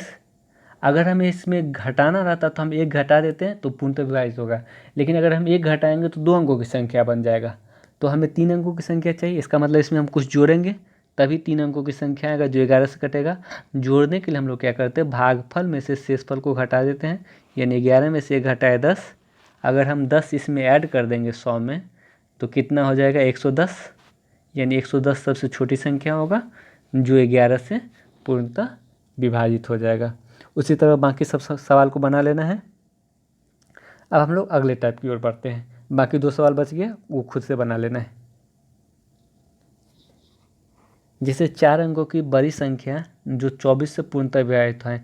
पहला तो ये तरीका होगा, आप 24 से भाग दे देंगे 4 अंकों की सबसे बड़ी संख्या में, और जो शेष बचेगा वो हम इसमें से घटा देंगे तो 4 अंकों की सबसे बड़ी संख्या आ जाएगा। ठीक है। अब दूसरा तरीका ये होगा आपके पास, जब ऑप्शन दिया जाए, ऑप्शन तो आपको मिल ही जाएगा एग्जाम में, तो करना कुछ नहीं है कि हम देख लेंगे कि ऑप्शन में सबसे बड़ी कौन ऐसा संख्या है जो 24 से कट जाए। जो 24 से कटेगा वो संख्या, जो संख्या 24 से कटेगा वो संख्या आपका आंसर हो जाएगा। और 24 से कटने का क्या नियम है, 8 और 3 से कटना चाहिए। 24 से कटने का क्या नियम है कि संख्या 8 और 3 से कटेगा। अगर 3 से कटेगा तो इसका मतलब अंकों का योग 3 से कटना चाहिए। देखिए ये ऑप्शन नहीं हो सकता क्योंकि 24 से कटने के लिए इकाई स्थान पे सम संख्या होना चाहिए, क्योंकि 8 से कटने के लिए तो सम संख्या चाहिए ही चाहिए, तो ये ऑप्शन नहीं हो सकता। अगर हम बी नंबर ऑप्शन का बात करें तो ये 3 से नहीं कटेगा, 9 9 तो 3 से कट जाएगा, 8 8 16 3 से नहीं कट रहा है, यानी ये भी ऑप्शन नहीं होगा, क्योंकि अगर 3 से नहीं कटेगा तो 24 से भी नहीं कटेगा। अगर हम ये दोनों ऑप्शन देखें तो ये भी ऑप्शन 3 से कट जाएगा, क्योंकि 8 4 12 हो रहा है, 4 2 6 हो रहा है, ये भी ऑप्शन 3 से कट जाएगा। तो अब मेरा अगला कदम रहेगा कि 8 से कौन कट रहा है, यानी अगर 8 से जो संख्या कटेगा वो संख्या 24 से भी कट जाएगा।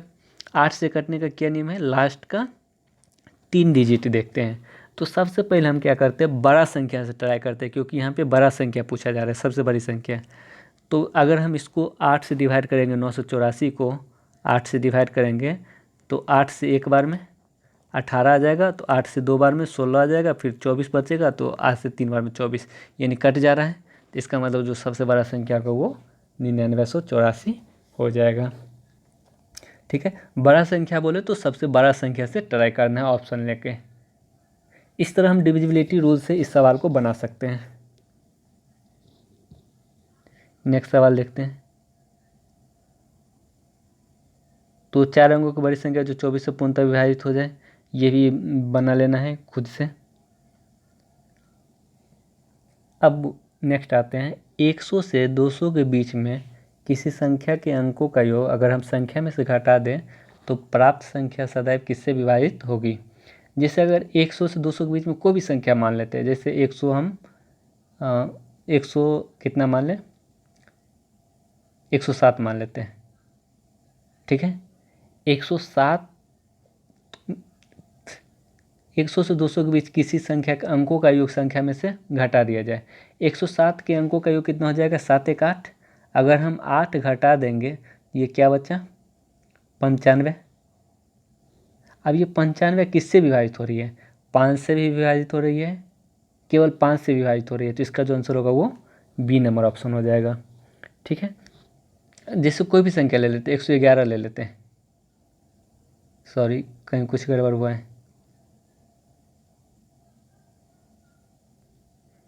यहाँ 95 नहीं होगा, यहाँ 95 नहीं, यहाँ कितना हो जाएगा, 9 8 17 99 होगा। तो 99 किससे विभाजित हो रहा है, 9 से, तो जो इसका आंसर होगा वो 9 हो जाएगा। अगर बाय द वे ऐसा ऑप्शन आता है जिसमें 2 ऑप्शन मिल जाता है, तब हम क्या करते हैं, जैसे एक और एग्जांपल ले लेते, जैसे 111 ले लेते हैं। 111 में अंकों का योग 3 हो रहा है, 1 1 2 1 3। अगर हम 100 इसमें 3 घटाएंगे तो कितना आ जा रहा है मेरे पास, 108 आ जा रहा है। तो 108 9 से कट रहा है, तो इसका आंसर 9 हो जाएगा। कोई भी संख्या ले ले, जैसे 123 ले लें, 123 में अंकों का योग कितना आ रहा है, 2 1 3 3 6। अगर हम 6 घटाते हैं इसमें से तो 117 आ जाता है, और 117 9 से कट जाएगा, 7 1 8 1 9। तो ये अगर हम 100 से 200 के बीच में कोई भी ऐसा संख्या लेते हैं, अगर अंकों का योग हम उसमें से घटा देते हैं संख्या में से, तो सदैव 9 से विभाजित हो जाएगी। तो इस तरह हम छोटा छोटा एग्जाम्पल लेकर इस सवाल को सॉल्व कर सकते हैं। जैसे अगर इसमें आते हैं कि 100 से 200 के बीच में किसी संख्या के अंकों का योग में से घटा दिया तो प्राप्त संख्या सदैव किससे विभाजित होती है? 9 से विभाजित होती है। हम लोग निकल गया था 9 से विभाजित होती है अब इससे पहले। अब जो संख्या 9 से विभाजित होगी वो संख्या डेफिनेटली 3 से विभाजित होगी, तो जो इसका आंसर होगा वो सी नंबर ऑप्शन हो जाएगा, 3 और 9 दोनों से। जो संख्या 3 से होगी वो जरूरी नहीं कि 9 से ही 9 से होगी भी, लेकिन जो 9 से होगी वो 3 से भी जरूर होगी। नेक्स्ट आते हैं, जैसे अब 1000 से 2000 के बीच में अगर संख्या के अंकों का योग अगर उस संख्या में से हम घटा देंगे तो प्राप्त संख्या सदैव किससे विभाजित होगी? अगर हम संख्या के अंकों का योग अगर हम संख्या में से घटा देते हैं तो वो सदैव किससे विभाजित होगी? 9 से विभाजित होगी। जिससे अगर मान चलिए कोई किसी भी संख्या को हम 10x + y के फॉर्म में लिखते हैं, अगर हम इसमें से अंकों का योग x + y घटा देते हैं, अगर किसी संख्या को हम 10x + y के फॉर्म में लिखते हैं, अगर हम अंकों का योग x + y घटा देते हैं तब क्या बचता है? 10x - y प्लस y और -x - y, तो ये y से y कट गया तो क्या बचा मेरे पास? 9x, यानी 9x बचा, तो इसका मतलब ये संख्या 9 से विभाजित हो गया, और जो संख्या 9 से विभाजित होगी वो संख्या 3 से भी विभाजित हो जाएगी।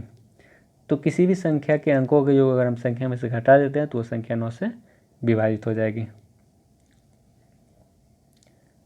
अब आते हैं, किसी 3 क्रमागत प्राकृत संख्या का गुणनफल सदैव किससे विभाजित होगी?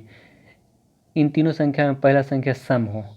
देखिए इस सब टाइप का जो सवाल हमेशा एग्जाम में पूछ लिया जाता है, और अगर इस सब को टाइप का जो सवाल जब भी हम बनाएंगे तो छोटा से छोटा संख्या हम रखेंगे।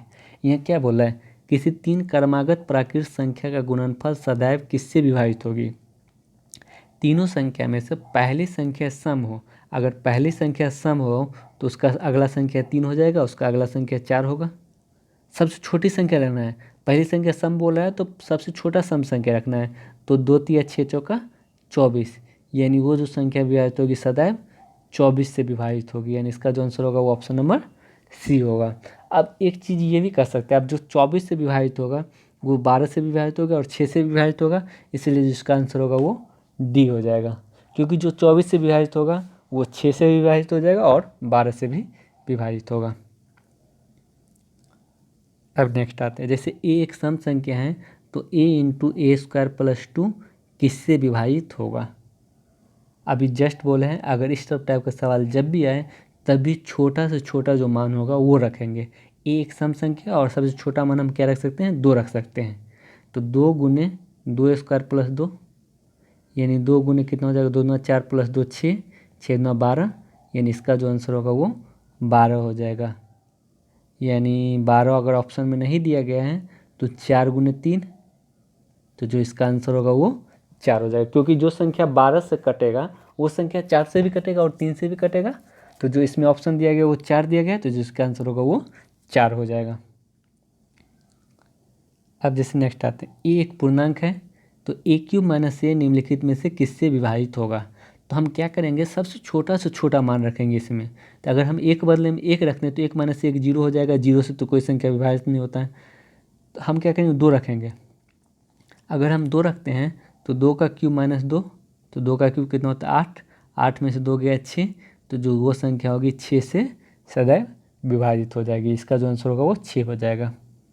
तो इस टाइप का जब भी सवाल आए तो हम क्या करेंगे? छोटा से छोटा मान रखेंगे, और जो आंसर आएगा यानी जो उसको कैलकुलेशन करके सॉल्व करके आएगा वही उसका आंसर हो जाएगा। अब एक नेक्स्ट टाइप का सवाल देखते हैं। यहाँ पे क्या बोला जा रहा है कि -100 से 100 के बीच में कुल कितने पूर्णांक होंगे? और इंटीजर नंबर हम लोग जानते हैं कि जो निगेटिव संख्या हो, 0 हो और पॉजिटिव संख्या हो, ये सभी मिला के क्या होता है? इंटीजर नंबर होता है। तो -100 से 100 के बीच में कुल कितने पूर्णांक आते हैं? तो अगर हम बात करें, एक छोटा सा एग्जांपल लेते हैं। जैसे इस सब टाइप के सवाल में कभी कभी जब हम बनाते हैं तो बहुत ज़्यादा कन्फ्यूजन होता है कि हम +1 करें कि -1 करें कि क्या करें, तो उससे बचने के लिए हम क्या करेंगे? छोटा सा एग्जांपल लेंगे। जैसे अगर हम एक छोटा सा एग्जांपल लेते हैं, -2 तथा 2 के बीच कुल कितना पूर्णांक है। ठीक है, तो पहले हम लिख लेते हैं -2 -1 0 1 2 हो गया। इसके बीच में कुल कितना पूर्णांक है, 1 पूर्णांक 2 पूर्णांक 3 पूर्णांक, 3 पूर्णांक है।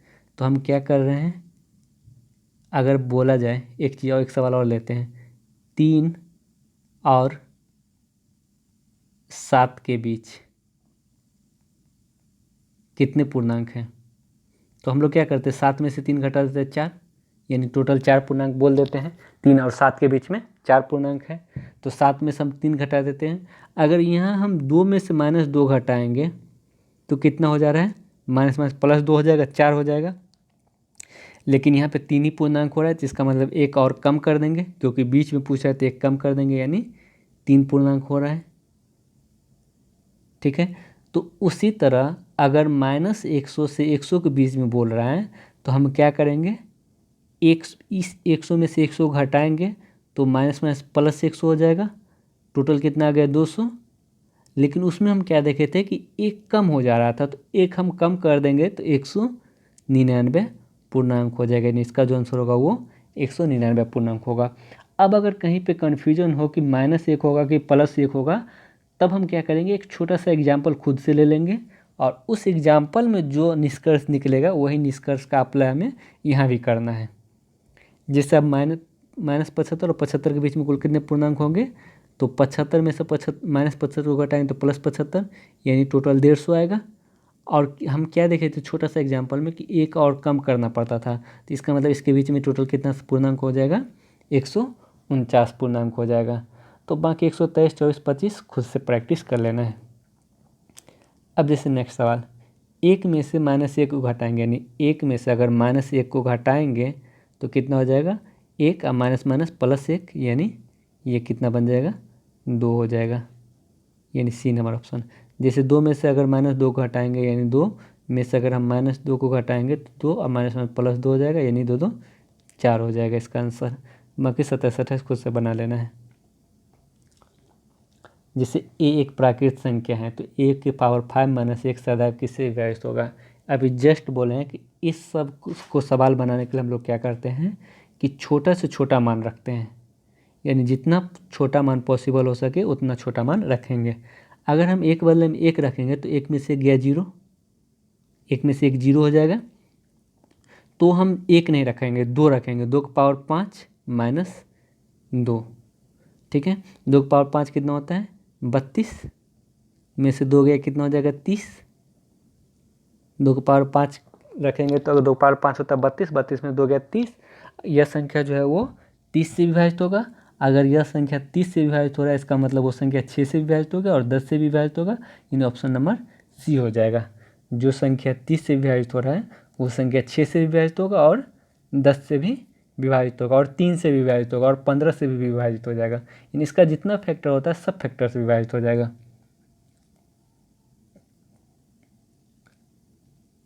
अब जैसे एक अभाज्य संख्या a+2 भी एक अभाज्य संख्या है, तो इसका मतलब या तो 3 और 5 होगा। अगर हम एक अभाज्य संख्या है, अगर हम अभाज्य संख्या 2 लेते हैं तो a+2 करेंगे तो 4, 4 भी अभाज्य संख्या होना चाहिए, क्योंकि a+2 भी अभाज्य संख्या है। तो ये मान पॉसिबल नहीं होगा और मेरा कोशिश रहना चाहिए कि छोटा से छोटा मान रखने के लिए। तो इसका मतलब एक बदले में 3 रखेंगे तो a+2 कितना आ जाएगा, 5। तो a+2 भी अभाज्य संख्या हो गया। तो क्या चीज़ पूछ रहा है, a इंटू a+2 + 1 का मान क्या होगा। तो इसका मतलब a 3 होगा। अगर 3 होगा तो 3 इंटू 3 2 5 + 1, यानी 15 + 1 16, यानी ये क्या हो जा रहा है, यह एक सम संख्या भी हो रहा है और पूर्ण वर्ग भी हो रहा है। तो अभी हमारे पास 2 ऑप्शन हो गया, 2 कन्फ्यूजनेबल ऑप्शन हो गया। अब हम कोई और ऑप्शन लेते हैं। अगर 2 ऑप्शन मिल जाए तो हम कोई अगला ऑप्शन लेते हैं। ए के बदले हम 5 रखेंगे तो बी के बदले में 7 रखना पड़ेगा, यानी ये भी पॉसिबल है, क्योंकि ये एक अभाज्य संख्या है, a+2 भी अभाज्य संख्या हो रहा है। जब हम एक बदले में 5 रखते हैं तो 5 गुने a+2 करेंगे तो 7 +1, यानी 7 × 5 = 35 + 1 = 36, यानी सम संख्या भी हो रहा है और पूर्ण वर्ग भी हो रहा है। यहाँ पे क्या बोला, केवल सम संख्या, ये आंसर गलत हो जाएगा क्योंकि केवल सम संख्या नहीं हो रहा है, पूर्ण वर्ग भी साथ साथ हो रहा है। तो इसका जो आंसर होगा वो ऑप्शन नंबर डी हो जाएगा, एक पूर्ण वर्ग संख्या। अगर इसमें से हम केवल हटा देंगे, केवल हटा देंगे तो ये भी ऑप्शन सही था।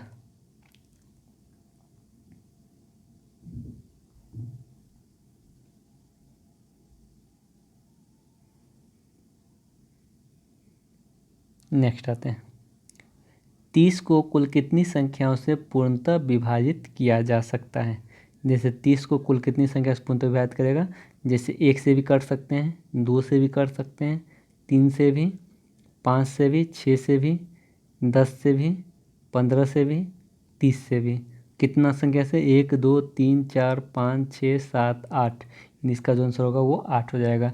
तो क्या हम ऐसे सॉल्व करेंगे, अगर मान चलिए 180 दे देगा, 360 दे देगा, 720 दे देगा, 1440 दे देगा, तो क्या हम ऐसे बना सकते हैं इसको? पॉसिबल ही नहीं है। तो पिछले क्लास में याद कीजिए कि टोटल गुणनखंड की संख्या निकालना बताए थे, तो वही यहाँ पे पूछ रहा है कुल कितनी संख्याओं से विभाजित किया जा सकता है। इसका मतलब हो गया कि 30 का टोटल कितना गुणनखंड होगा। तो 30 को हम क्या लिख सकते हैं, 2 तिया 6 पंचे। सबसे पहले हम इसको आभाज्य संख्या के फॉर्म में तोड़ देंगे, 2 तिया 6 पंचे 30।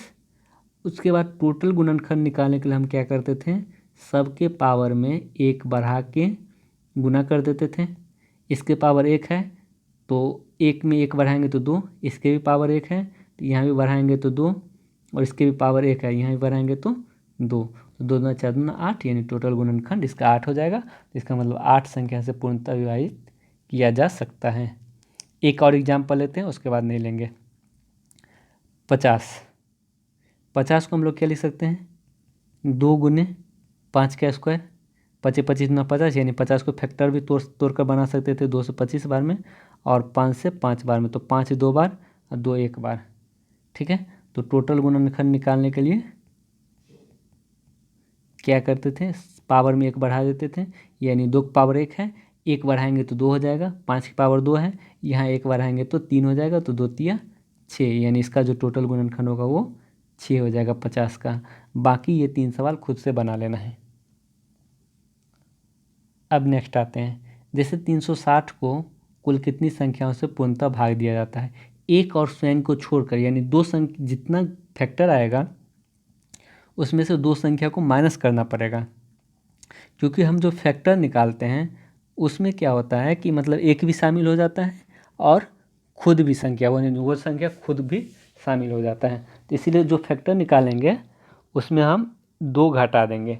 तो 360 का फैक्टर निकालने के लिए क्या करना पड़ेगा, पहले 2 से 90 बार में, सॉरी 180 बार में, फिर 2 से 90 बार में, फिर 2 से 45 बार में, फिर 3 से 9 बार में, 45 को लगा लगाएंगे 3 से 9 बार में, 3 से 9 बार में, सॉरी 3 से 15 बार में, फिर 3 से 5 बार में, तो हो जाएगा 90। यानी 90 को हम लोग क्या लिख सकते हैं, 2 का क्यूब 8, 3 का स्क्वायर, यानी 3 2 बार आ गया, गुने 5, 8 पंचे 40, एक मिनट, 360 को, ये 360 है ना, सॉरी 360 को क्या लिख सकते हैं, 2 का क्यूब गुने 3 का स्क्वायर गुने 5। ठीक है, तो इसमें टोटल अगर हम गुणनखंड निकालें, टोटल गुणनखंड, तो क्या करना पड़ेगा, पावर में 1 बढ़ाना पड़ेगा, यहाँ 4 हो जाएगा, यहाँ पावर में 1 बढ़ाएंगे तो 3 हो जाएगा, यहाँ पावर में 1 बढ़ाएंगे तो 2 हो जाएगा। तो इस सब को गुना करने पे कितना हो रहा है, 4 तिया 12 दूना 24। ये 24 कब होगा, जब हम खुद को भी शामिल कर देंगे, यानी 1 को भी और उस संख्या को भी शामिल कर देंगे, तो टोटल गुणनखंड कितना हो जाएगा, 24 हो जाएगा। जब हम 2 को छोड़ देंगे तो टोटल गुणनखंड 22 हो जाएगा। इसका जो आंसर होगा वो ए नंबर ऑप्शन 22 होगा। तो बाकी इसमें से भी हम बना लेंगे, टोटल गुणनखंड निकाल लेंगे और 2 संख्या को छोड़ देंगे। अब नेक्स्ट आते हैं, यदि r 5 से विभाज्य नहीं है, यानी कोई ऐसी संख्या r है जो 5 से विभाजित नहीं है, तो कौन सी संख्या 5 से विभाजित नहीं होगी, यानी निम्नलिखित में से कौन सी संख्या 5 से विभाजित नहीं होगी। देखिए, अगर हम 25 गुने r लेंगे तो ये r 5 से विभाजित नहीं, लेकिन 25 5 से विभाजित है, तो इसका मतलब 5 से ये काट देगा इसको। अगर इसमें लेंगे तो 5 से ये इसको काट देगा, तो यानी पूरा संख्या कट जाएगा। अगर यहाँ लेंगे तो 5 से अगर 20 को काट देंगे तो पूरा संख्या कट जाएगा। लेकिन यहाँ पे ना r 5 से विभाजित है ना 2 5 से विभाजित है, तो यानी इसका मतलब ये पूरा संख्या 5 से विभाजित नहीं होगा, यानी इसका जो आंसर होगा वो बी हो जाएगा, यानी बी नंबर ऑप्शन 5 से विभाजित नहीं होगा, क्योंकि यहाँ पे ना तो 2 5 से विभाजित हो रहा है ना r 5 से विभाजित हो रहा है। जिससे 136 नंबर देखें, यदि संख्या r 5 से विभाजित नहीं है तो कौन सी संख्या 5 से विभाजित नहीं होगी। जिससे अगर r तो 5 से विभाजित नहीं है, लेकिन 25 5 से विभाजित हो रहा है, तो यानी ये पूरा संख्या विभाजित हो जाएगा। 15 भी 5 से विभाजित हो रहा है, जिसका मतलब पूरा संख्या 5 से विभाजित हो जाएगा। 10 भी 5 से विभाजित हो रहा है, जिसका मतलब पूरा संख्या 5 से विभाजित हो जाएगा। तो 11 में ना 11, ये संख्या में ना 11 5 से विभाजित हो रहा है ना r 5 से विभाजित हो रहा है। जब दोनों 5 से विभाजित नहीं हो रहा है तो पूरा संख्या भी 5 से विभाजित नहीं होगा। तो बाकी ये सवाल खुद से बना लेना है। 37 नंबर यहाँ पे 3 से विभाजित पूछ रहा है ना, तो ये खुद से बना लेना, बन जाएगा इजीली। अब नेक्स्ट सवाल आते हैं। ये भी सवाल कई बार आ चुका है एग्जाम में। 5 के पावर 71 प्लस 5 के पावर 72 प्लस 5 के पावर 73 निम्नलिखित में से किससे विभाजित होगी। तो अगर हम 5 के पावर 71 कॉमन लेंगे तो यहाँ क्या बचेगा 1, क्योंकि सब कुछ तो कॉमन ले चुके हैं। और यहाँ क्या बचेगा 5 के पावर 1, 72 पावर में से 71 पावर कॉमन ले लिए तो 1 पावर बच गया। फिर 73 पावर में से 71 पावर कॉमन ले लिए तो 2 पावर बच गया, यानी 5 के पावर 71 गुने यहाँ पे क्या बचा 1 प्लस 5 प्लस 25, तो यानी क्या आ गया 5 के पावर 71 गुने 25 5 30 से 31, यानी 5 की पावर 71 गुने 31 हो गया। तो इसका मतलब यह संख्या जो है 31 से कटेगा ही कटेगा, 31 से कटेगा। और साथ ही साथ अगर हम एक पावर को इससे गुना कर दें, यानी 5 की पावर 70 गुने 5 गुने 31 कर सकते हैं, तो यानी ये क्या आ जाएगा 5 की पावर 70 गुने 155, 31 पंच 155, तो 155 से भी कट रहा है, 155 से गुना करें तो इसका मतलब 155 से भी कट जाएगा। तो जो इसका आंसर होगा ए और बी दोनों से पूर्णतः विभाजित हो जाएगा। सॉरी, इसका ऑप्शन ऊपर में था, इसका ऑप्शन ऊपर में था। तो 31 पंच 155, यानी 155, अगर 31 रहता तो 31 भी आंसर हो जाता, लेकिन 155 दिया गया तो इसका जो आंसर होगा 155। और इसका आंसर देखिए कॉमन लेने के बाद फिर इतना ही बचेगा, तो इतना बचेगा तो इसका जो आंसर होगा 31 और 155 दोनों हो जाएगा। इसका आंसर सी नंबर ऑप्शन हो जाएगा। जिससे एक और सवाल के माध्यम से समझते हैं। 3 के पावर 31 प्लस 3 के पावर 32 प्लस 3 के पावर 33 दिया गया है। अगर हम इसमें से 3 के पावर 31 कॉमन लेंगे तो यहाँ पे क्या बचेगा 1, सारा चीज़ कॉमन लेते 1 बचा। जब हम 3 के पावर 32 में से 3 के पावर 31 कॉमन लिए तो 3 के पावर 1 बचा, प्लस अगर 3 के पावर 33 में से 3 के पावर हम 31 कॉमन ले लिए तो 3 के पावर 2 बच गया। तो यहाँ क्या बचा 3 के पावर 31, यहाँ 1 प्लस 3 प्लस 9, तो 3 के पावर 31 गुने 9 3 12 1 13 हो रहा है। यानी ये जो संख्या होगा वो किससे विभाजित होगा 13 से विभाजित होगा, क्योंकि जब हम 13 से गुना कर रहे हैं तो 13 से विभाजित भी होगा। अब नेक्स्ट सवाल देखते हैं, जिससे ये सवाल खुद से प्रैक्टिस कर लेना है। 4 के पावर 61 62 63 64 खुद से बना लेना है। जिससे ये सवाल हम देख लेते हैं एक बार। 4 के पावर 11 अगर हम कॉमन लेते हैं तो यहाँ पे 1 बचेगा, और यहाँ क्या बचेगा 4 के पावर 1 बचेगा, 12 में से 11 पावर कॉमन ले लिए, और यहाँ क्या बचेगा 4 के पावर 2 बचेगा, यहाँ पे 4 के पावर 3 बचेगा। 14 पावर में से 11 पावर कॉमन ले लिए, तो यानी 4 के पावर 11 गुने यहाँ क्या बचेगा 1 प्लस 4 प्लस 16 प्लस 64, 4 का क्यूब 64, यानी यहाँ 4 के पावर 11 गुने 4 1 5 16 5 21 और 64 85, यानी ये जो संख्या है 4 के पावर 11 गुने 85, इसका मतलब यह संख्या 85 से कटेगा। 85 ऑप्शन में नहीं है लेकिन 17 ऑप्शन में दिया गया है, तो 17 पंच 85 यानी जो संख्या 85 से कटेगा वो संख्या 17 से भी कटेगा, तो इसीलिए इसका जो आंसर होगा वो ऑप्शन नंबर बी हो जाएगा। ये सवाल खुद से बना लेना है, ये भी खुद से बना लेना है, ये सब खुद से बना लेना है। जैसे ये इसी सेम था, इसका जो आंसर है वो 85 आ गया, तो 85 जब आया तो इसका मतलब ये संख्या अगर 85 से कटेगा तो 17 पंचे 85 यानी 5 से भी कटेगा, 17 से भी कटेगा और 85 से भी कटेगा, यानी उपर्युक्त सभी से। यानी जो संख्या 85 से कटेगा वो संख्या 5 गुने 17 यानी 5 से भी कटेगा और 17 से भी कटेगा, जिसका जो आंसर होगा वो ऑप्शन नंबर डी हो जाएगा। अब इसको जब हम 5 से भाग देंगे तो शेष क्या होगा, शेषफल में हम इसको समझ जाएंगे, अभी फ़िलहाल में समझ जाएंगे। अगर समझ में थोड़ा सा मतलब अभी फ़िलहाल में समझ रहे हैं, शेषफल जब पढ़ाएंगे रिमाइंडर थ्योरम उस समय अच्छे से समझ जाएंगे। तो जैसे अगर हम इस सब को 5 से डिवाइड करेंगे तो यहाँ भी एक शेष बचेगा, यहाँ भी एक शेष बचेगा, यहाँ भी एक शेष बचेगा, यहाँ भी एक शेष बचेगा। जब हम 5 से भागा देंगे तो टोटल कितना शेष बचेगा, 1 + 1 2 + 1 3 + 1 4, यानी टोटल शेष 4 बचेगा। तो इसको हम रिमाइंडर थ्योरम में पढ़ लेंगे आगे, फिलहाल तभी समझ लेते हैं। जैसे हम इसको 4 से विभाजित करेंगे तो यहाँ एक शेष बचेगा, 3 से विभाजित करें तो यहाँ भी एक शेष बचेगा, यहाँ भी एक और यहाँ भी एक, तो 1 + 1 + 1 + 1 4 हो जाएगा, यानी इसका जो आंसर होगा वो 4 हो जाएगा। फिर हम रिमाइंडर थ्योरम में इसको पढ़ेंगे, अभी फ़िलहाल के लिए समझ लेते हैं इसको। चलिए अब नेक्स्ट आते हैं।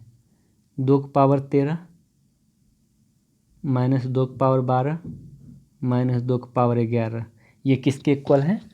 तो सबसे पहले हम क्या करेंगे, 2 की पावर 11 कॉमन लेंगे। जो छोटा संख्या रहता है उसको कॉमन ले लिया जाता है।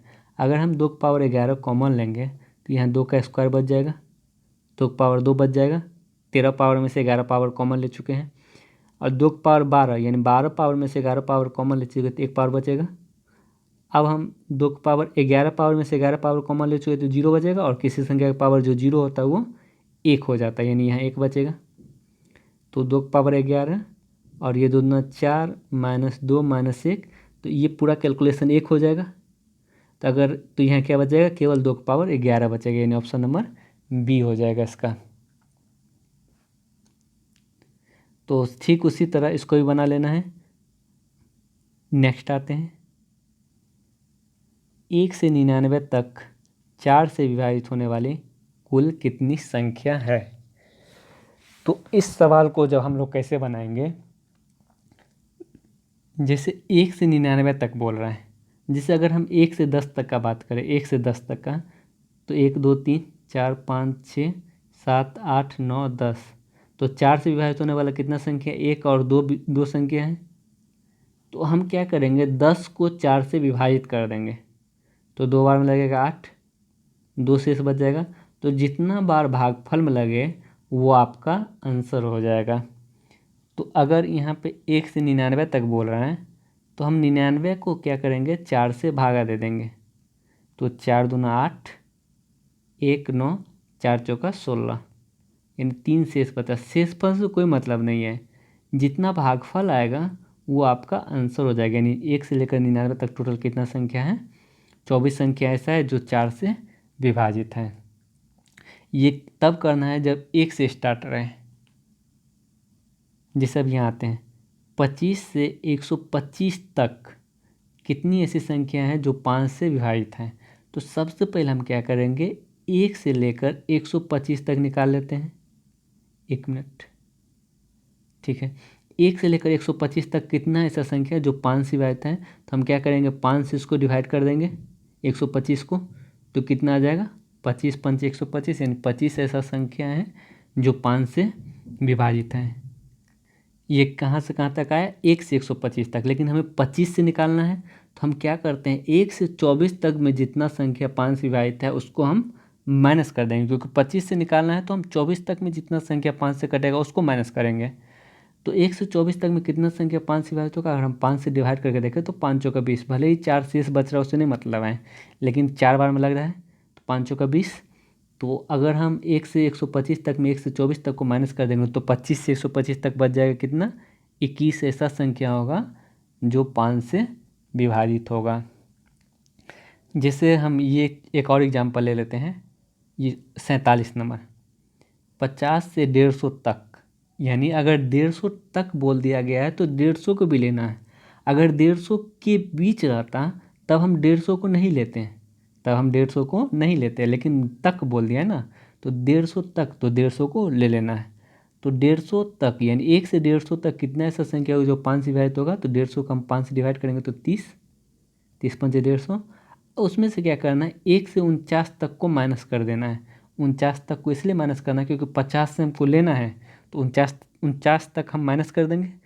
49 तक जितना संख्या 5 से कटेगा, अगर हम इसको 5 से डिवाइड करेंगे तो 5 अठे 9 पंचे 45 है, 9 बचेगा, यानी 30 में से 9 जाएगा तो 21, यानी 21 ऐसा संख्या है जो 50 से 150 के बीच में 5 से विभाजित है।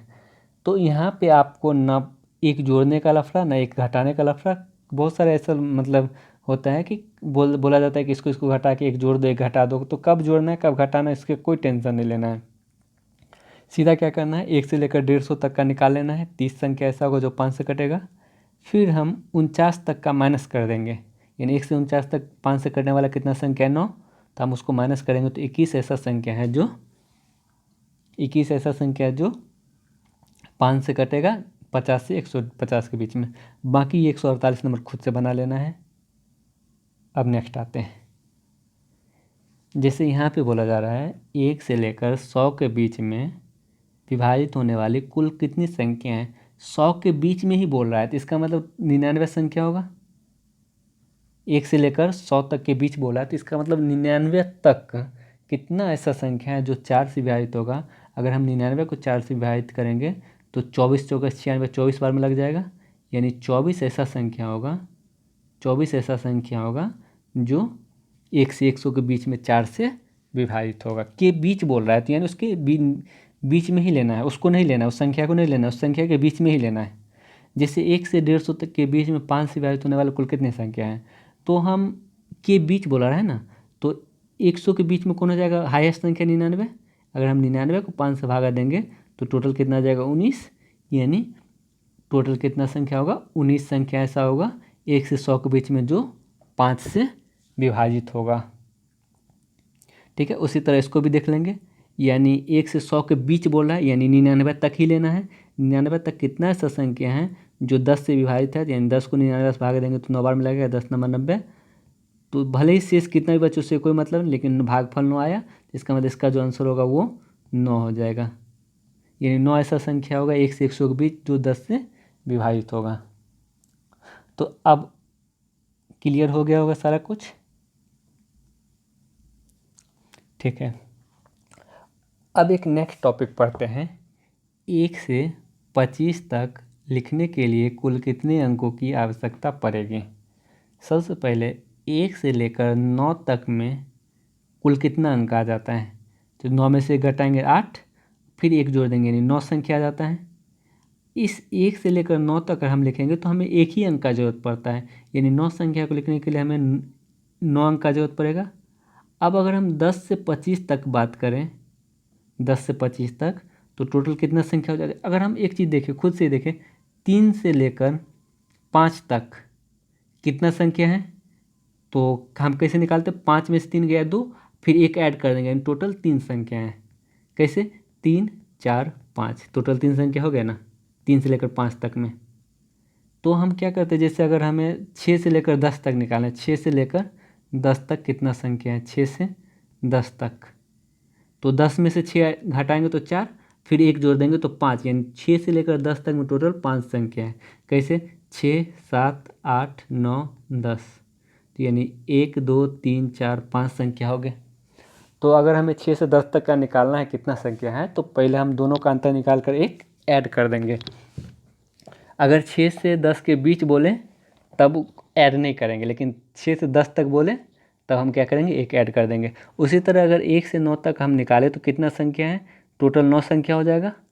और 9 संख्या को लिखने के लिए, एक संख्या को लिखने के लिए यहाँ पे अभी हमें एक ही अंक का जरूरत पड़ेगा, यानी 9 अंक का जरूरत पड़ेगा।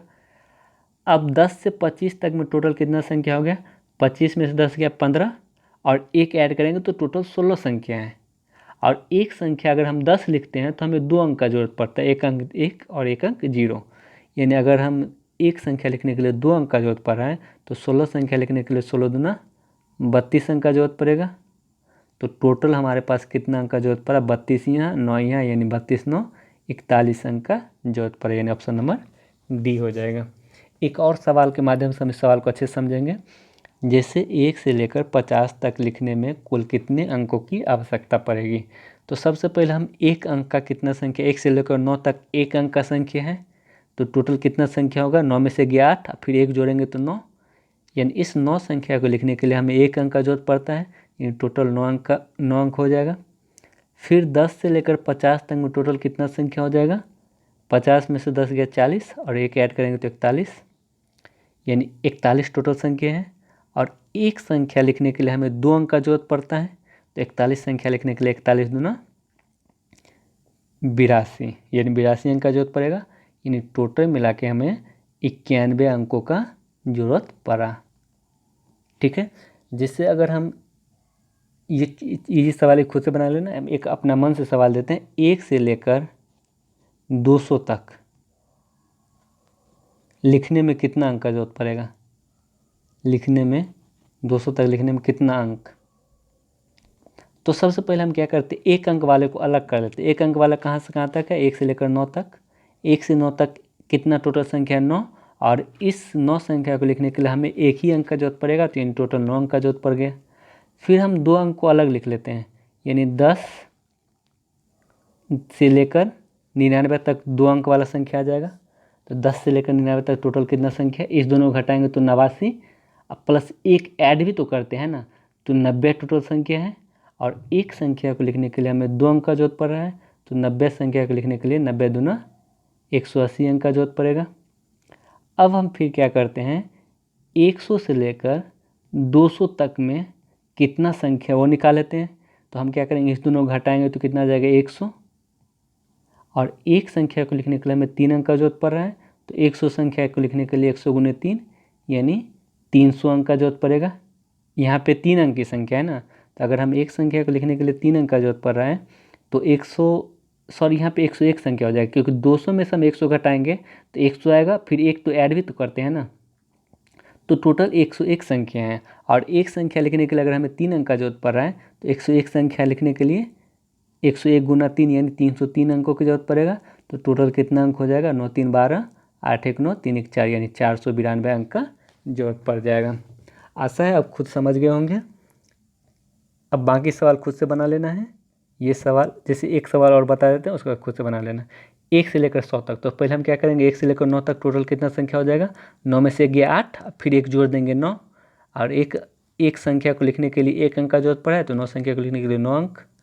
फिर क्या करेंगे, 10 से लेकर 99 तक टोटल कितना है, 2 अंकों की संख्या निकाल लेते, कितना है टोटल, 99 में 10 गया 89, प्लस 1 90 गुने 2, यानी 1 अंक को लिखने के लिए 2 अंक का जरूरत पड़ा है, तो 90 को लिखने के लिए 90 दूना 180 अंक। फिर 100 लिखने के लिए हमें कितना अंक का जरूरत पड़ा है, 3 अंक का, तो टोटल कितना 9 3 12, यानी 192 अंक का जरूरत पड़ेगा। ठीक है, तो इसी तरह हम सवाल में कितना भी बड़ा अंक दे दें तो हम लोग आसानी से उसको निकाल सकते हैं। फिर ये सब खुद से बना लेना है। अब नेक्स्ट आते हैं, 2 अंकों वाली कुल कितनी संख्या हैं जो 5 से विभाजित है। यानी 2 अंकों वाली संख्या कहाँ से स्टार्ट हो रहा है, 10 से लेकर 99 तक स्टार्ट हो रहा है। इसके बीच में 2 अंकों वाली यानी 10 से लेकर 99 तक में कितना ऐसा संख्या है जो 5 से विभाजित है। तो अभी जस्ट बताएं, 1 से लेकर पहले 99 तक निकाल लेते हैं, 5 से डिवाइड करेंगे तो यानी 19 5 95, 19 ऐसा संख्या है 1 से लेकर 99 तक जो 5 से विभाजित है। अब हम क्या करेंगे, 10 से लेकर 99 तक निकालें तो हम 1 से लेकर 9 तक का निकाल के माइनस कर देते हैं। अगर हम 9 तक का निकालेंगे, 9 को 5 से डिवाइड करेंगे तो कितना बार में लगेगा, एक बार में लगेगा। रिमाइंडर भले ही 4 बज जाए तो कोई दिक्कत नहीं है, एक बार में लगेगा। तो हम 1 से लेकर 99 तक में अगर हम 1 से लेकर 9 तक का माइनस कर देंगे तो 18 संख्या ऐसा है 10 से लेकर 99 तक जो 5 से विभाजित है। एक और सवाल लेते हैं, जैसे 2 अंकों वाली कुल कितनी संख्या है जो 4 से विभाजित है। यानी 2 अंकों वाली संख्या 10 से 99 तक है, तो पहले हम 1 से लेकर 99 तक देख लेते हैं 4 से विभाजित होने वाला कितना संख्या है। तो कितना संख्या हो जाएगा, 4 दूना 8, 24 चौके 96, 24 ऐसा संख्या 1 से लेकर 99 तक जो 4 से विभाजित हैं। अब क्या करते हैं, 1 से लेकर 9 तक कुल ऐसा कितना संख्या है जो 4 से विभाजित है, उसको हम माइनस कर देंगे। तो 4 दूना 8, 2 बार में लग गए, यानी 1 से लेकर 9 तक 4 से विभाजित होने वाले 2 संख्या, 1 से लेकर 99 तक 4 से विभाजित होने वाले 24 संख्या। अगर हम इस दोनों को माइनस कर देंगे तो 10 से लेकर 99 तक कितना विभाज्य संख्या हो जाएगा, 24 में से 2 गया 22, यानी इसका जो आंसर होगा वो 22 हो जाएगा। ठीक है, तो यहाँ पे हमें ना कोई जोड़ने का लफड़ा ना कोई घटाने का लफड़ा, डायरेक्ट आंसर आ जाएगा। तो नहीं तो बहुत ऐसा तरीका भी होता है जिसमें एक प्लस करना पड़ता है, कभी कभी एक माइनस करना पड़ता है, उसमें आदमी कंफ्यूज हो जाता है। तो इसीलिए ये इस तरीक़ा से बनाएंगे तो जल्दीबाजी में बन जाएगा, और यहाँ कंफ्यूज होने का कोई सवाल भी नहीं है। जिससे बात है 3 अंकों वाली कुल कितनी संख्या हैं जो 33 से विभाज्य हैं। तो 3 अंकों वाली संख्या कहाँ से, 100 से लेकर कहाँ तक रहता है, 999 तक, 999 तक। तो सबसे पहले हम क्या करते हैं, 1 से लेकर 999 तक को निकाल लेते हैं। अगर 999 को 3 से डिवाइड करेंगे तो 333 आएगा, 333 बार में कटेगा। फिर क्या करेंगे, 1 से लेकर 99 तक को माइनस कर देंगे, तब 100 से लेकर 999 तक आ जाएगा। अगर हम 99 को 3 से डिवाइड करेंगे तो टोटल 33 आ जाएगा। अगर हम इस दोनों को माइनस कर देंगे तो 100 से 999 तक कितना आ जाएगा, 300 ऐसा संख्या है जो 3 से विभाजित है।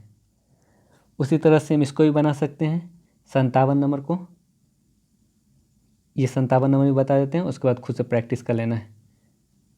यानी 3 अंकों वाली कुल कितनी संख्या जो 5 से विभाजित है, यानी 3 अंकों वाली संख्या 100 से लेकर 999 तक रहता है। तो हम क्या करेंगे कि पहले 1 से लेकर 999 तक 5 से विभाजित होने वाला निकाल लेंगे, यानी 19 पंचे 95, 4 9 पंचे 45, 199 ऐसा संख्या है 1 से लेकर 999 तक जो 5 से विभाजित है। अब क्या करेंगे, 1 से लेकर 99 तक कितना ऐसा संख्या है जो 5 से विभाजित होगा, क्योंकि हमें 100 से निकालना है तो 99 तक का माइनस करना पड़ेगा। तो 19 पंचे 95, यानी 19 ऐसा संख्या है जो 5 से विभाजित है, कहाँ से, 1 से लेकर 99 तक। अगर हम इस दोनों को माइनस कर देंगे तो कितना आ जा रहा है, 180, यानी 100 से लेकर 999 तक में 180 ऐसा संख्या है जो 5 से विभाजित है, यानी इसका जो आंसर होगा वो 180 हो जाएगा। तो बाकी ये सवाल खुद से प्रैक्टिस कर लेना है। अब नेक्स्ट देखते हैं,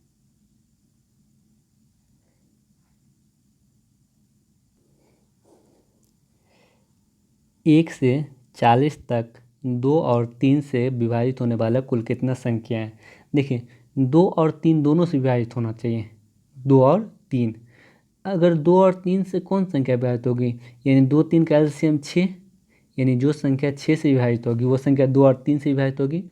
तो हम क्या करेंगे, 1 से लेकर 40 तक 6 से विभाजित होने वाला संख्या निकाल लेंगे, और 6 से विभाजित होने वाला जितना भी संख्या होगा वो 2 और 3 से विभाजित हो जाएगा। तो अगर हम 6 से डिवाइड करेंगे तो 6 छक्के 36, यानी 6 ऐसा संख्या है जो 6 से विभाजित हो रहा है, और जो 6 से विभाजित होगा वो 2 और 3 दोनों से विभाजित होगा। तो इसका आंसर जो होगा वो ऑप्शन नंबर डी हो जाएगा। ठीक है, तो जो अगर 2 संख्या से विभाजित हो जाए उसका मतलब है उसका एलसीएम जो होगा उससे विभाजित होने वाला कितना संख्या वो निकालेंगे। जैसे कहने का मतलब है, यहाँ पे बोला जा रहा है 1 से लेकर 200 तक 2 और 3, यहाँ 2 और 3 से विभाजित होने वाला कितना संख्या है, इसका 2 और 3 का जो एलसीएम आएगा 6, यानी जो संख्या 6 से विभाजित होगा वो संख्या 2 और 3 दोनों से विभाजित होगा। तो 1 से लेकर 100 तक में 6 से विभाजित होने वाला कितना संख्या है, 16 छक्के 96, 16, यानी इसका मतलब 16 ऐसा संख्या है जो 2 और 3 दोनों से विभाजित होगा। ठीक है, अगर कहीं पे भी बोला जाता है, ये सवाल बोला जाता है कि कुल कितनी ऐसी संख्या हैं जो 4 और 6 से विभाजित हैं। जैसे अगर हम एक सवाल दे दें, 1 से लेकर 100 तक कुल कितनी ऐसी संख्या हैं, कुल संख्या जो 4 और 6 से विभाजित हो रहे हैं। तो इसका मतलब ये नहीं कि जो 24 से विभाजित होगा वो 4 और 6 से विभाजित होगा, ऐसा नहीं। 4 और 6 का एलसीएम 12, 4 और 6 का एलसीएम 12, यानी जो संख्या 12 से कटेगा वो संख्या 6 से भी कटेगा और 4 से भी कटेगा। तो हम निकाल लेंगे 1 से लेकर 100 तक में 12 से कटने वाला कितना संख्या है, 12 × 96 8। तो 8 ऐसा संख्या होगा 1 से लेकर 100 तक जो 4 और 6 दोनों से कटेगा। यानी दो संख्या से कटने के लिए बोले तो उन दोनों का एलसीएम निकाल लेंगे, और जो एलसीएम जो आएगा वो कितना संख्या को काटेगा वही आंसर हो जाएगा। तो 160 नंबर खुद से बना लेना है। इसका तो आंसर आ ही गया, 3 4 का एलसीएम 12, तो 12 1 से लेकर 100 तक में 12 से कटने वाला 8 संख्या है, तो यानी 3 और 4 से भी कटने वाला 8 संख्या होगा। अब इस सवाल को अच्छे से समझना है। 1 से लेकर 100 तक 4 या 5 से विभाजित होने वाला कुल कितनी संख्या है। हम एक छोटा सा एग्जांपल लेते हैं, छोटा सा एग्जांपल समझते हैं। 1 से लेकर 20 तक 2 या 3 से विभाजित होने वाला कितना संख्या है। छोटा सा एग्जांपल लेते हैं। तो अगर हम यहाँ पे क्या बोलो 2 या 3, या तो 2 या तो 3, ठीक है। अगर हम 1 से 20 तक में 2 से विभाजित होने वाला संख्या निकालें तो 2 4 6 8 10 12 14 16 18 20, यानी टोटल 10 संख्या आ जाएगा। 10 संख्या यहाँ पे, यानी 10 ऐसा संख्या है जो 2 से विभाजित हो रहा है। और सवाल क्या बोला, या तो 2 या तो 3, यानी दोनों में से किसी एक से विभाजित होना चाहिए। अगर हम 3 से विभाजित होने वाले निकालें तो 6 9 12 15 18, यानी टोटल कितना संख्या हो गया 1 2 3 4 5, यानी ये इसका मतलब हम कह सकते हैं 15 संख्या ऐसा है जो या तो 2 या तो 3 से विभाजित हैं। ऐसा बिल्कुल नहीं कह सकते हैं। क्यों नहीं कह सकते हैं? 15 ऐसा संख्या है जो या तो 2 या तो 3 से विभाजित हैं। तो हम क्या देख रहे हैं कि इस दोनों में 6 कॉमन हो गया, 12 कॉमन हो गया, 18 कॉमन हो गया, 6 12 18 कॉमन हो गया। तो इसका मतलब 3 संख्या कॉमन हो गया, तो 10 5 15 में से, यानी टोटल 15 संख्या था और 3 संख्या कॉमन हो गया, तो 3 संख्या को माइनस करना पड़ेगा। इसका मतलब टोटल 12 संख्या ही ऐसा है जो 2 या 3 से विभाजित हो रहा है। तो कहने का मतलब है कि अगर इस तरह का सवाल आए कि 4 या 5 से विभाजित हो रहा है तो हम क्या करेंगे, 4 का विभाजित अलग निकाल लेंगे, विभाजित होने वाला संख्या, 5 का विभाजित होने वाला संख्या अलग निकाल लेंगे, और इस दोनों का जो एलसीएम होगा 20, ये 20 जो होगा 20 से विभाजित होने वाला, इसमें भी कॉमन आ जाएगा और इसमें भी कॉमन आ जाएगा। तो 20 वाला जो होगा उसको हम क्या करेंगे, माइनस कर देंगे। ठीक है, तो आई थिंक कॉन्सेप्ट क्लियर हो गया होगा। अब इस सवाल को हम कैसे बनाएंगे वो देखते हैं। जैसे 1 से लेकर 100 तक अगर हम 4 से विभाजित होने वाला संख्या निकालें तो 25 ऐसा संख्या मिलेगा जो 4 से विभाजित होगा, और 1 से लेकर हम 100 तक में 5 से विभाजित होने वाला संख्या निकालें तो 20 ऐसा संख्या होगा जो 5 से विभाजित होगा। अब 4 5 का एलसीएम कितना होता है 20। तो अब हमें 1 से लेकर 100 तक 20 से विभाजित होने वाला संख्या भी निकालना पड़ेगा जो कितना होगा 5 होगा। ठीक है, क्या बोला, या तो 4 या तो 5 से विभाजित होना चाहिए। तो 4 और 5 से विभाजित होने वाला टोटल कितना संख्या है 45, 25 + 20 45, और ये 5 ऐसा संख्या होगा जो दोनों में कॉमन होगा, तो ये 5 को माइनस भी करना पड़ेगा, तो यानी 40 ऐसा संख्या होगा जो 4 या 5 दोनों से विभाजित होगा। ठीक है, अब हम एक सवाल और देखते हैं इस सवाल कैसे बनता है। मतलब एक सवाल के माध्यम से समझते हैं कि ये सवाल कैसे बनता है।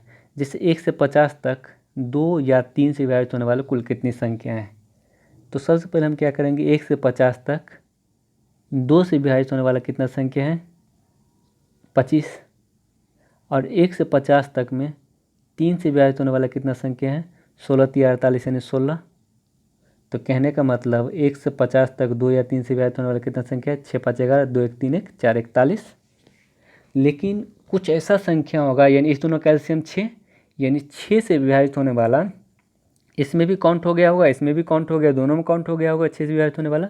तो हम एक बार क्या करेंगे, माइनस कर देंगे, यानी 50 तक में 6 से विभाजित होने वाला कितना संख्या है 6 8 48 8, यानी 8 अगर हम इसमें से माइनस करेंगे तो 33, यानी 33 ऐसा संख्या होगा जो 2 या 3 से विभाजित होगा। इसका जो आंसर होगा वो 33 संख्या हो जाएगा। 64 नंबर खुद से बना लेना है। अगर फिर भी कोई डाउट होता है तो कमेंट सेक्शन में बोलिएगा, फिर अगले दिन इसको फिर समझा दिया जाएगा। 80 नंबर, 1 से 50 तक में 0 या 1 यानी किसी भी संख्या को अगर हम 0 से डिवाइड करेंगे तो वो संख्या इन्फिनिटिव आता है, यानी इसका हम लोग ज्ञात नहीं कर सकते, यानी 0 से डिवाइड हम लोग नहीं कर सकते हैं। अगर हम 0 को 1 से डिवाइड करेंगे तब ये 0 आएगा, लेकिन 1 को अगर हम 0 से डिवाइड करेंगे तो ये इसका ज्ञात संभव नहीं होता है। इसका जो आंसर होगा वो डी हो जाएगा। अब नेक्स्ट आते हैं, यहाँ पे क्या बोला जा रहा है कि 25 तथा 125 के बीच में कितनी ऐसी संख्या हैं जो 3 से विभाज्य है लेकिन 4 से नहीं। अगर हम 1 से 20 तक में ही देखें तो कितनी ऐसी संख्या हैं जो 3 से विभाज्य है और 4 से नहीं। तो क्या देख रहे हैं, 3 से विभाज्य होने वाला कौन है, 6 है, 9 है, 12 है, 15 है, 18 है। ठीक है, 6, 9, 12, 15, 18, 3 से 1 से लेकर 20 तक में ही हम चेक कर रहे हैं जो 3 से विभाजित हैं और 4 से नहीं। लेकिन हम 12 को देखते हैं कि ये 4 से विभाजित हो रहा है, ये संख्या को हमको हटाना पड़ेगा, ये संख्या को हटाना पड़ेगा क्योंकि ये 4 से विभाजित हो रहा है। तो हमारे पास कितना संख्या बचा, 1, 2, 3, 4 ही संख्या बचा।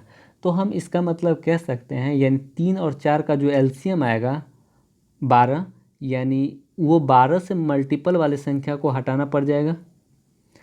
तो यहाँ पे हमें 25 से 125 तक 3 से विभाजित होने वाला पहले संख्या निकाल लेते हैं। टोटल कितना संख्या है, 25 से 125 तक निकालने के लिए सबसे पहले हमें 1 से 125 तक निकालना पड़ेगा। 3 से विभाजित होने वाला 41 संख्या, ठीक है। फिर 1 से 24 तक का माइनस करना पड़ेगा। 24 को अगर 3 से भागा देंगे तो 8, यानी टोटल कितना संख्या है, यानी 33 ऐसा संख्या है जो 25 से 125 के बीच में 3 से विभाज्य हैं। 33 ऐसा संख्या है जो 25 से 125 के बीच में 3 से विभाज्य है। अब हमें क्या निकालना पड़ेगा, लेकिन 4 से विभाज्य नहीं होना चाहिए। तो 3 और 4 का एलसीएम 12 होता है।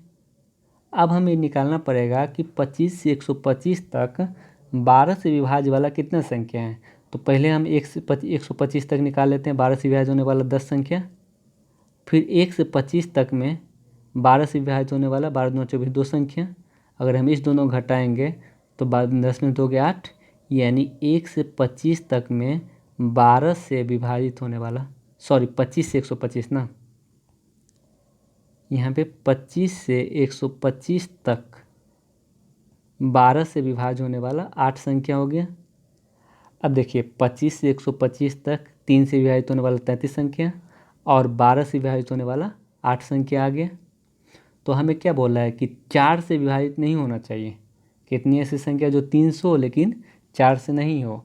तो यानी 33 में से हमें 8 माइनस करना पड़ेगा, क्योंकि 8 ऐसा संख्या आप इस 33 में शामिल होगा जो 4 से भी विभाज्य होगा। तो अगर हम 33 में से 8 माइनस करेंगे तो 25 8 33 यानी 25 हो जाएगा, यानी इसका जो आंसर होगा वो 25 हो जाएगा। तो यहाँ पे क्लियर हो गया होगा कि मतलब जिससे विभाजित नहीं हो उसका और इसका एलसीएम ले लेंगे, उसको माइनस कर देंगे। अब नेक्स्ट सवाल देखते हैं,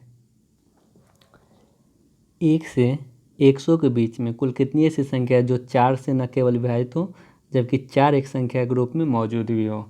तो इसको निकालना ही पड़ेगा। जैसे 14 हो गया, 24 हो गया, 34 हो गया, और जैसे 40 हो गया, 41 44 ले लेते हैं, और फिर 48 ले लेते हैं जो जिसमें 4 आ रहा हो।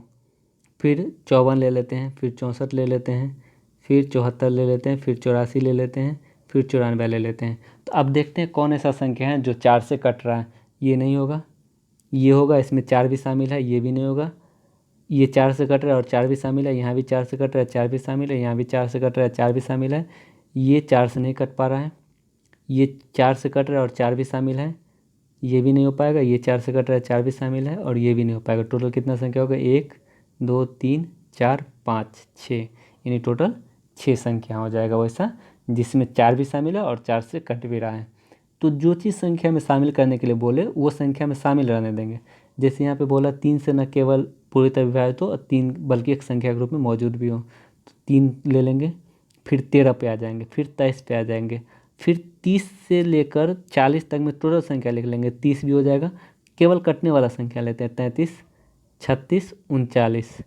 अब इसको छोड़ देते हैं, अब आगे बढ़ जाते हैं, 43 और 53, 63, 73, 83, 93।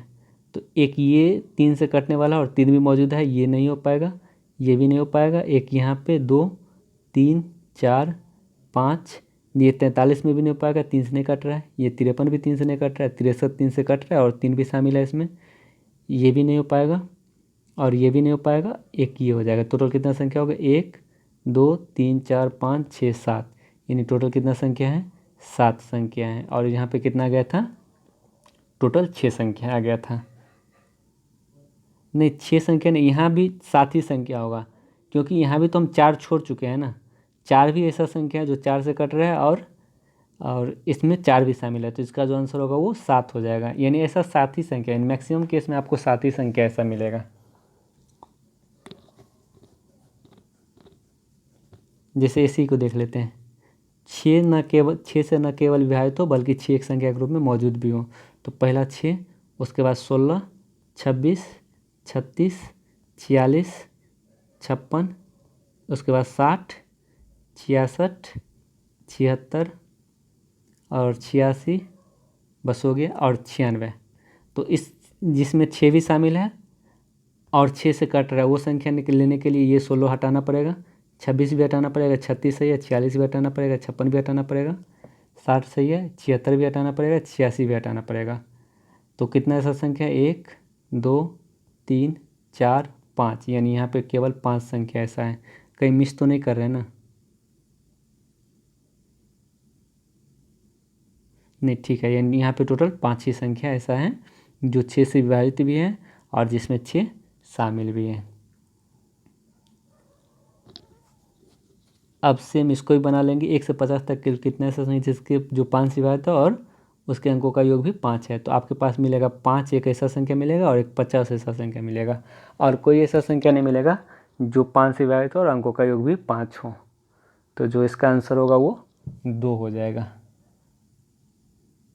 जैसे 1 से 40 तक कितना ऐसा संख्या जो 4 से विभाजित है और अंकों का योग भी 4 है, तो केवल एक 4 मिलेगा और एक 40 मिलेगा, और कोई ऐसा संख्या नहीं मिलेगा जो 4 से विभाज्य भी हो और जिसके अंकों का योग 40 हो, यानी इसका भी जो आंसर होगा वो 2 ही होगा। और 1 से लेकर 80 तक में तो केवल 2 अंक, 2 ही, इसका भी केवल 2 ही होगा आंसर। बाकी ये दोनों देख लेना खुद से। नेक्स्ट आते हैं। तो आज का सेशन ये रहने देते हैं, आज बहुत ज़्यादा लंबा टाइम हो गया। तो नेक्स्ट टाइम हम लोग डिजिटल सम का कॉन्सेप्ट पढ़ेंगे कि डिजिटल सम से हम लोग कोई भी सवाल को बड़ी ही आसानी से, कितना भी बड़ा कैलकुलेशन है, बड़ी ही आसानी से हम उसको सॉल्व कर सकते हैं इस कॉन्सेप्ट से। तो आज का क्लास यहीं रहने देते हैं। वीडियो को लाइक कर दीजिएगा और जो लोग चैनल सब्सक्राइब नहीं किए चैनल को सब्सक्राइब कर लीजिएगा और अपने दोस्तों के साथ भी वीडियो को शेयर कीजिएगा। Thank you, bye bye.